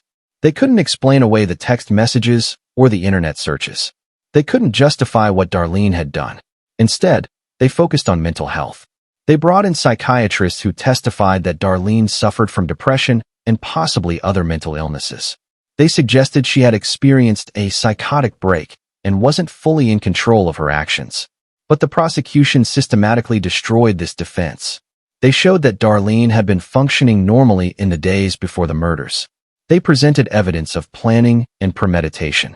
They demonstrated that Darlene had known exactly what she was doing and had taken steps to cover up her crimes. This was not a psychotic break, the prosecutor argued in closing statements. This was cold-blooded, premeditated murder. She planned it. She executed it. She tried to hide it. Those are not the actions of someone who isn't in control. Those are the actions of someone who made a choice to murder her own children so she could live the life she wanted. The jury deliberated for less than 3 hours before returning with verdicts, guilty on all counts. Every single charge. Unanimous verdicts across the board. Darlene Brister showed no emotion as the verdicts were read. She sat motionless at the defense table, staring straight ahead as if disconnected from the proceedings. The sentencing hearing was brief. Judge Christopher Edwards made it clear that there was only one appropriate sentence for someone who had brutally murdered 3 innocent children. "You are a monster," Judge Edwards said, his voice filled with barely controlled anger. "You murdered your own children, a baby, a toddler, and a 5-year-old, because they were inconvenient to you. Because you wanted a different life. Because you valued your relationship with a man more than you valued the lives of your children. There is no punishment severe enough for what you've done, but I can ensure you will never harm anyone again." Judge Edwards sentenced Darlene Brister to 3 consecutive life sentences without the possibility of parole, 1 for each murdered child. The consecutive nature of the sentences meant that even if one were somehow overturned on appeal, she would still have 2 life sentences remaining. Darlene Brister would die in prison. There was no possibility of parole, no chance of clemency, no hope of ever being free again. Darlene Brister is currently incarcerated at Pulaski State Prison in Hawkinsville, Georgia. She is held in protective custody because inmates who kill children, especially multiple children, are at extreme risk of violence from other prisoners. Prison sources indicate that Darlene has had a difficult time in custody. She has been attacked by other inmates on multiple occasions despite being in protective custody. She has attempted suicide at least once, according to prison records. She spends the vast majority of her time alone in her cell, isolated from the general prison population. Darlene has reportedly shown no remorse for her actions. In the few interviews she has given from prison, she has continued to claim that she was mentally ill and not responsible for the murders. She has shown more concern for her own circumstances than for the 3 children whose lives she took. The 3 murdered children, whose names have been kept partially private out of respect for other family members, were laid to rest in a joint funeral attended by over 500 people. 3 small caskets, 3 young lives ended, 3 futures stolen. The 9-month-old baby never got to take her first steps, say her first words, or experience any of the joys of childhood. She was murdered before she could even form memories of her own life. The 3-year-old was just beginning to develop her personality, to learn about the world, to discover who she was. She loved singing, playing with dolls, and watching cartoons. Her preschool teacher described her as sweet and eager to please. The 5-year-old was preparing to start kindergarten. She was excited about going to real school. She had been practicing writing her name. She had picked out a backpack decorated with her favorite cartoon characters. She never got to use it. The Darlene Brister case had a profound impact on Warner Robins and the surrounding area. It sparked conversations about mental health resources for struggling parents, about warning signs of parental violence, and about the importance of community support systems. Some criticized the boyfriend who had complained about Darlene's children, suggesting he bore some moral responsibility for what happened. Others argued that while his behavior was reprehensible, only Darlene was responsible for her actions. The case also reignited debates about the death penalty in Georgia. Many argued that if anyone deserved execution, it was someone who had murdered 3 helpless children. Others countered that life in prison was actually a harsher punishment than death, and that forcing Darlene to live with what she had done was more appropriate. Every year on June 13th, the anniversary of the murders, Warner Robins holds a memorial service for the 3 murdered children. Participants light candles, release balloons, and commit themselves to protecting vulnerable children in their community. A memorial garden was established in a Warner Robins park, dedicated to the 3 children. The garden features 3 small angel statues and benches where community members can sit and reflect. Plaques bear each child's name and a simple message, "Gone too soon. Forever in our hearts." The extended family of the 3 children has established a foundation to support child abuse prevention programs and to help parents who are struggling with the challenges of raising children. They work to ensure that other children don't suffer the fate that befell their 3 young relatives. Case 10. Isabel Martinez, the family annihilation. Gwinnett County, Georgia, 2017. In the early morning hours of a July day in 2017, Gwinnett County Police received a frantic 911 call that would lead them to one of the most horrific crime scenes in the county's history. A woman was calling from her home, screaming that there was blood everywhere, that people had been stabbed, that she needed help immediately. When officers arrived at the Loganville residence, they found a scene of unimaginable horror. 5 people had been stabbed, a husband and 4 children. 4 were dead. Only 1 child had survived. The perpetrator was the woman who had made the 911 call, Isabel Martinez, the mother and wife who had stabbed her entire family. Gwinnett County police officers who responded to that call have said it was the worst scene they had ever encountered in their careers. Blood was everywhere, on the walls, on the floors, on the furniture. The house looked like a slaughterhouse. 43-year-old Martin Romero, Isabel's husband, had been stabbed multiple times. He was pronounced dead at the scene. The children ranged in age from 2 to 10 years old. 3 of them, ages 10, 7, and 2, were dead from multiple stab wounds. The 4-year-old daughter, although critically injured with stab wounds to her chest and neck, was still alive. She was rushed to Children's Healthcare of Atlanta, where emergency surgery saved her life.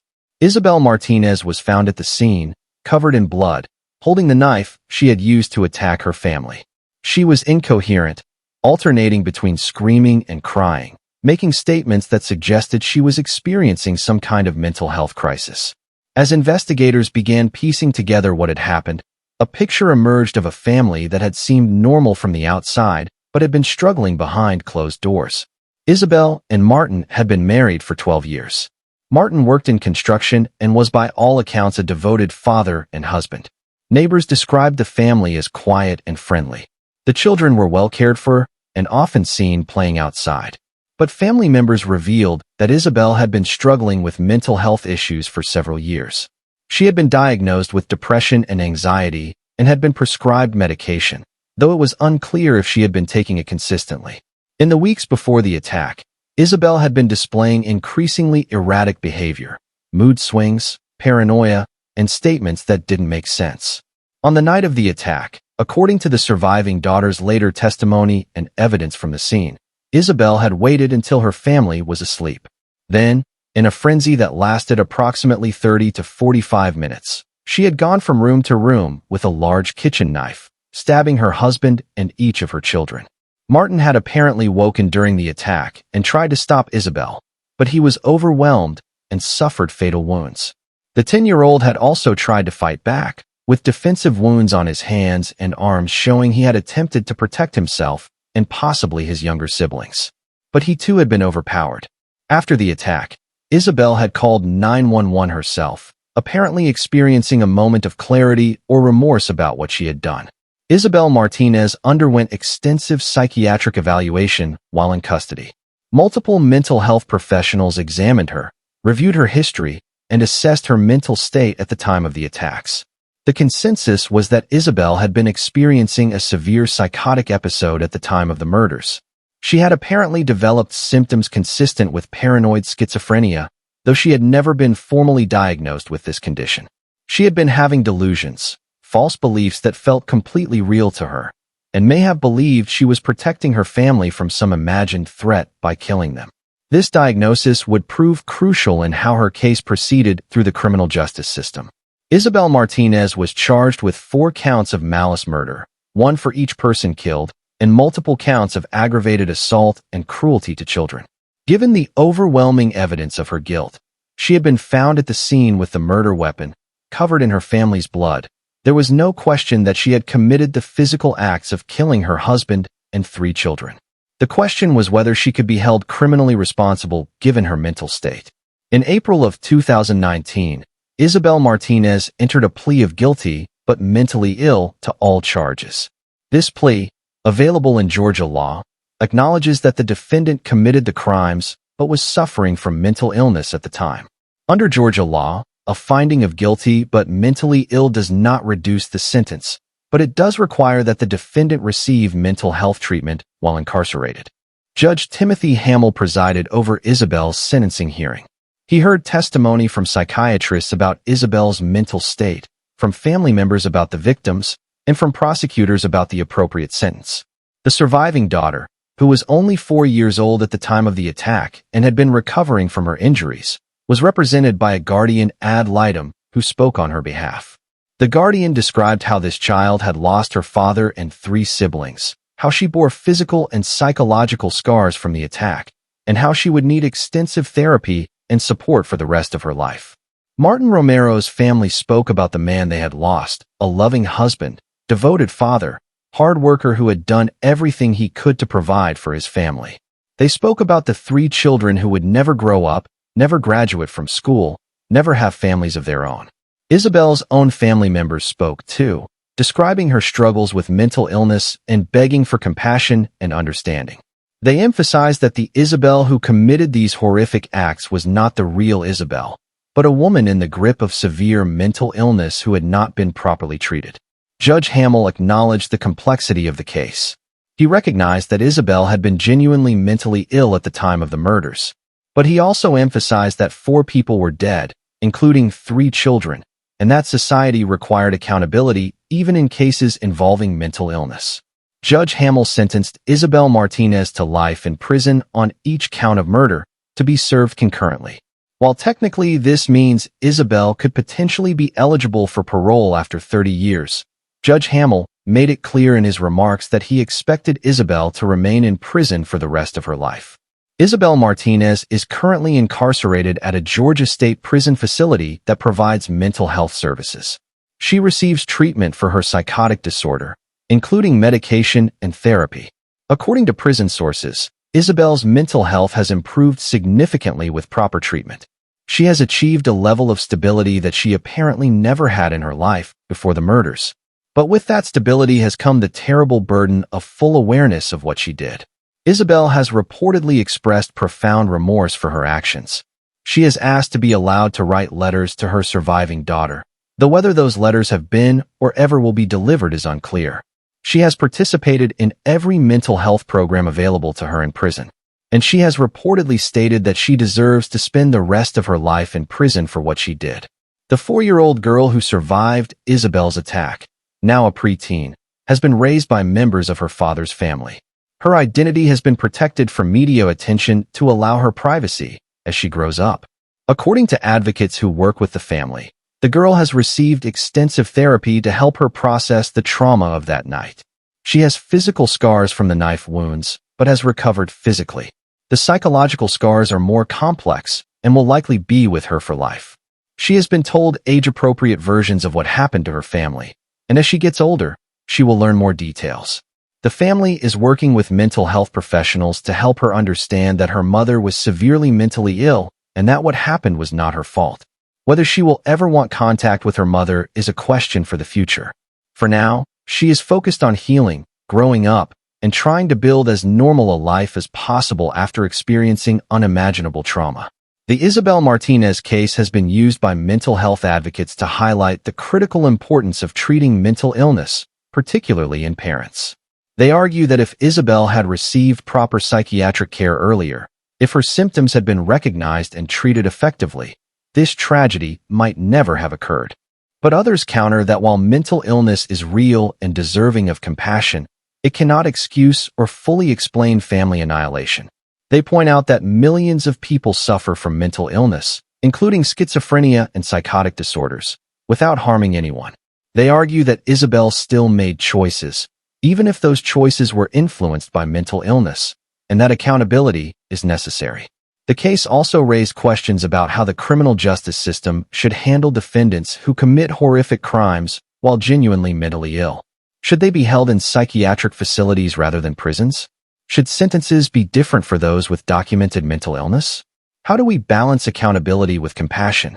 How do we protect society while also recognizing that some defendants genuinely were not in control of their actions?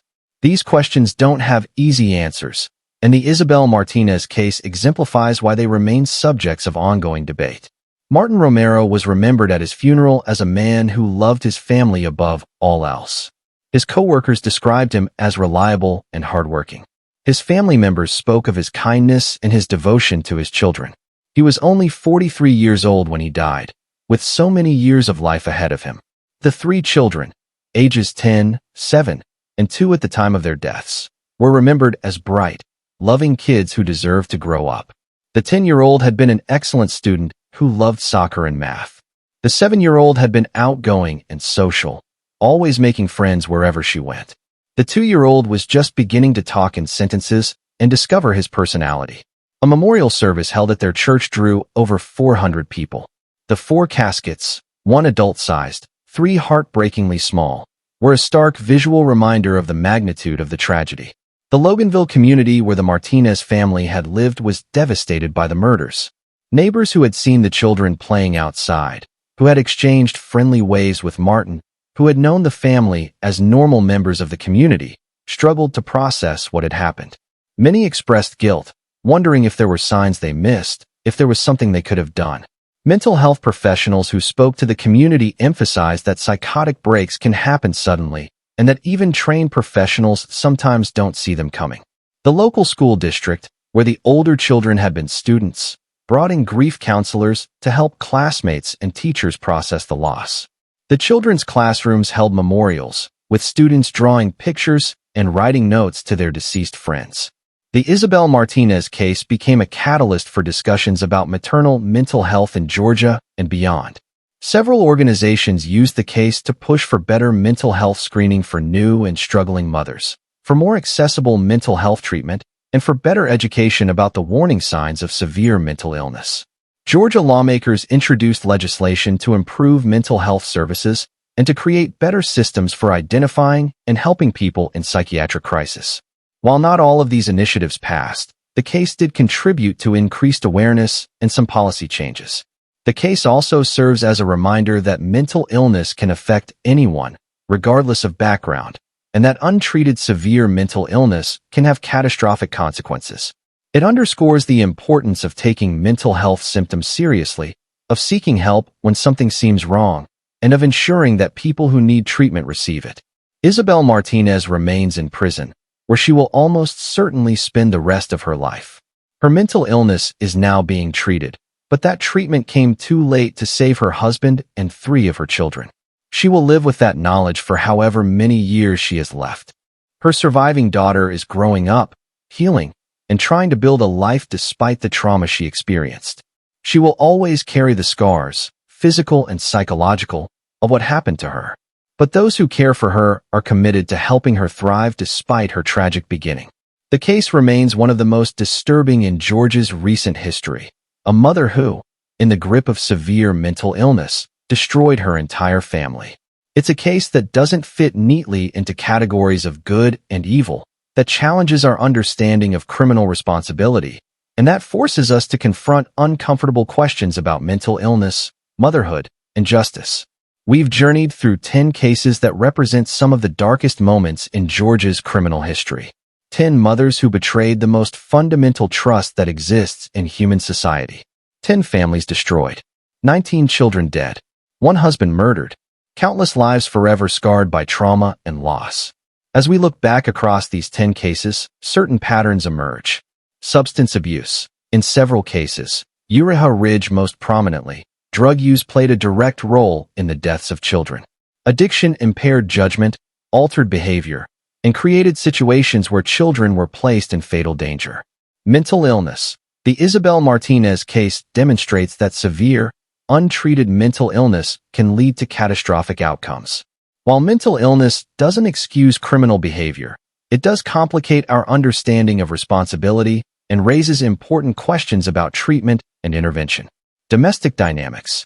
Kelly Gissendaner's case shows how toxic relationships and manipulation can lead to murder. The desire to be free of a marriage, combined with selfishness and lack of empathy, resulted in a cold-blooded murder-for-hire plot.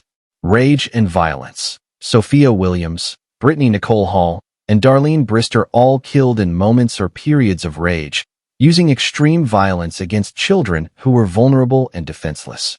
These cases highlight how quickly anger can escalate to murder when proper coping mechanisms are absent. Premeditation. Tiffany Moss and Lamora Williams both engaged in planned, deliberate torture and murder of children in their care. These weren't crimes of passion or mental illness. They were calculated acts of evil carried out over extended periods. System failures. Many of these cases involved warning signs that were missed or ignored. Neighbors heard screaming. Teachers saw bruises. Family members had concerns. But the systems designed to protect children didn't intervene in time. Sonya Smith's son Joseph and Tiffany Moss's stepdaughter Imani were both failed by systems that should have saved them. The question of evil. Are these women evil? Or are they products of circumstance, mental illness, addiction, and poor coping skills? The answer is complex and probably different for each case. Isabel Martinez appears to have been genuinely psychotic, unable to distinguish reality from delusion. Her case evokes more sadness than rage, a tragedy of untreated mental illness rather than pure evil. But what about Tiffany Moss, who systematically starved a 10-year-old child over months while feeding her own biological children? What about Lamora Williams, who placed her toddlers in an oven? What about Darlene Brister, who stabbed 3 children to death to be free for a relationship? These cases seem to transcend mental illness or circumstance. They represent choices, terrible, deliberate choices to harm the innocent. They represent a fundamental lack of empathy, a moral vacuum that allowed these women to commit acts that most people couldn't imagine even in their darkest moments. At the center of every one of these stories is a child, or multiple children, who deserved better. They deserved love, protection, and the chance to grow up. Instead, they got pain, terror, and death at the hands of the people who should have loved them most. Ja Carter and Kuyant Penn, 1 and 2 years old, died in an oven. Imani Moss, 10 years old, starved to death and was burned in a trash can. Anthony Weiss, 4 years old, beaten to death over a potty training accident. Joseph Smith, 8 years old, locked in a box, starved, and beaten until he died. Douglas Gissendaner, 30 years old, stabbed to death in a plot orchestrated by his wife. Quentin Simon, 20 months old, murdered and thrown in a landfill. Amari Hall, 8 years old, beaten to death for his autism. Alina Pascal, 3 years old, left to freeze to death in the woods. 3 children of Darlene Brister, 9 months, 3 years, and 5 years old, stabbed to death by their mother. Martin Romero and 3 of his children, ages 2, 7, and 10, stabbed by wife and mother Isabel Martinez. These names deserve to be remembered. These lives matter. These victims were real people with personalities, dreams, and potential that was stolen from them. All 10 women featured in this documentary have received significant prison sentences. 8 received life without parole or multiple consecutive life sentences. 1. Kelly Gissendaner was executed. 1. Leilani Simon received life with the possibility of parole but is unlikely to ever be released. Does this represent justice? For the families of the victims, perhaps. It ensures these women can never harm another child. It provides a sense that society has held them accountable for their crimes. It offers at least some consequence for the irreparable harm they've caused. But no prison sentence brings back a murdered child. No execution reverses what was done. Justice in these cases is incomplete by its very nature. The harm is too great, the loss too profound to ever truly be balanced by punishment. If there's any hope to be found in these dark stories, it's in the possibility of prevention. Every one of these cases involved warning signs that were either missed or ignored. Every one represented an opportunity for intervention that didn't happen or didn't happen soon enough. We can learn from these tragedies. We can improve child protective services. We can provide better mental health resources. We can create stronger support systems for struggling parents. We can educate communities about recognizing and reporting abuse. We can make it easier for people who are overwhelmed to ask for help without fear of judgment. We can't save the children who have already been lost, but we might be able to save future children if we're willing to learn from these cases and take action. If you've watched this documentary to the end, I want to thank you for bearing witness to these difficult stories. True crime isn't just entertainment. It's an opportunity to understand the darkest aspects of human nature, to honor the victims, and to commit ourselves to preventing future tragedies. If you know a parent who is struggling, reach out. Offer help. Listen without judgment. That simple act of compassion might prevent the next tragedy. If you see signs of child abuse, report them. Call your local child protective services. Call the police if necessary. You might save a life. If you're a parent who feels overwhelmed, who sometimes has thoughts that scare you, please seek help. Talk to your doctor. Call a mental health crisis line. Reach out to family or friends. There are resources available, and asking for help is not a sign of weakness. It's a sign of strength and responsibility. The 10 cases we've explored in this documentary represent failures at multiple levels, failures of individuals, families, communities, and systems. But they also represent a challenge. Will we learn from these tragedies, or will we allow them to repeat? These 10 mothers made choices that destroyed lives and families. They betrayed the most sacred trust that exists. And they will pay for those choices for the rest of their lives, locked away in Georgia prisons, their freedom forfeited, their lives reduced to small cells and endless days of imprisonment. But their victims, the children and the husband who died at their hands, will never have the chance to grow up, grow old, experience life. Those losses are permanent and irreversible. As we close this documentary, I ask you to remember the victims. Say their names, honor their memory, and commit yourself to protecting the vulnerable children in your own community, so that no more names have to be added to the terrible list of children killed by their own mothers. Thank you for watching Cold Case Time. If this documentary has affected you, please take a moment to like this video, leave a comment with your thoughts, and subscribe to our channel so you don't miss future deep dive investigations into true crime cases. And most importantly, hug your children. Tell them you love them. Protect them. Because that's what every child deserves, and what these 19 children never got. As of January 2026, here is the current status of each woman featured in this documentary. Lamora Williams, serving life without parole plus 35 years at a Georgia correctional facility. Appeals pending. Tiffany Moss, on death row at Arendelle State Prison. The only woman on Georgia's death row. Appeals ongoing. Sophia Williams, serving life without parole plus 10 years. Recently sentenced, beginning her permanent incarceration. Sonya Smith, serving life plus 30 years at Arendelle State Prison. Has been incarcerated since 2007. Kelly Gissendaner, executed by lethal injection on September 30th, 2015. Deceased. Leilani Simon, serving life with possibility of parole plus 10 years at Pulaski State Prison. Unlikely to ever be released. Brittany Nicole Hall, serving life in prison. Incarcerated at a Georgia facility with possibility of parole after 30 years. Uriha Ridge, serving life with possibility of parole after 30 years at Arendelle State Prison. Will not be eligible for parole consideration until 2054. Darlene Brister, serving 3 consecutive life sentences without parole. Will die in prison. Isabel Martinez, serving concurrent life sentences at a Georgia facility providing mental health services. Receives ongoing psychiatric treatment. None of these women will ever live as free citizens again. They will spend their remaining years behind bars, having forfeited their freedom on the days they chose to take innocent lives.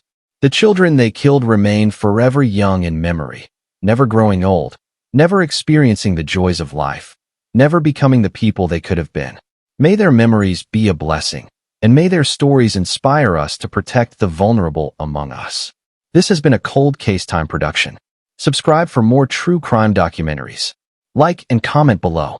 And remember, the best way to honor victims is to work toward a world where such tragedies don't happen.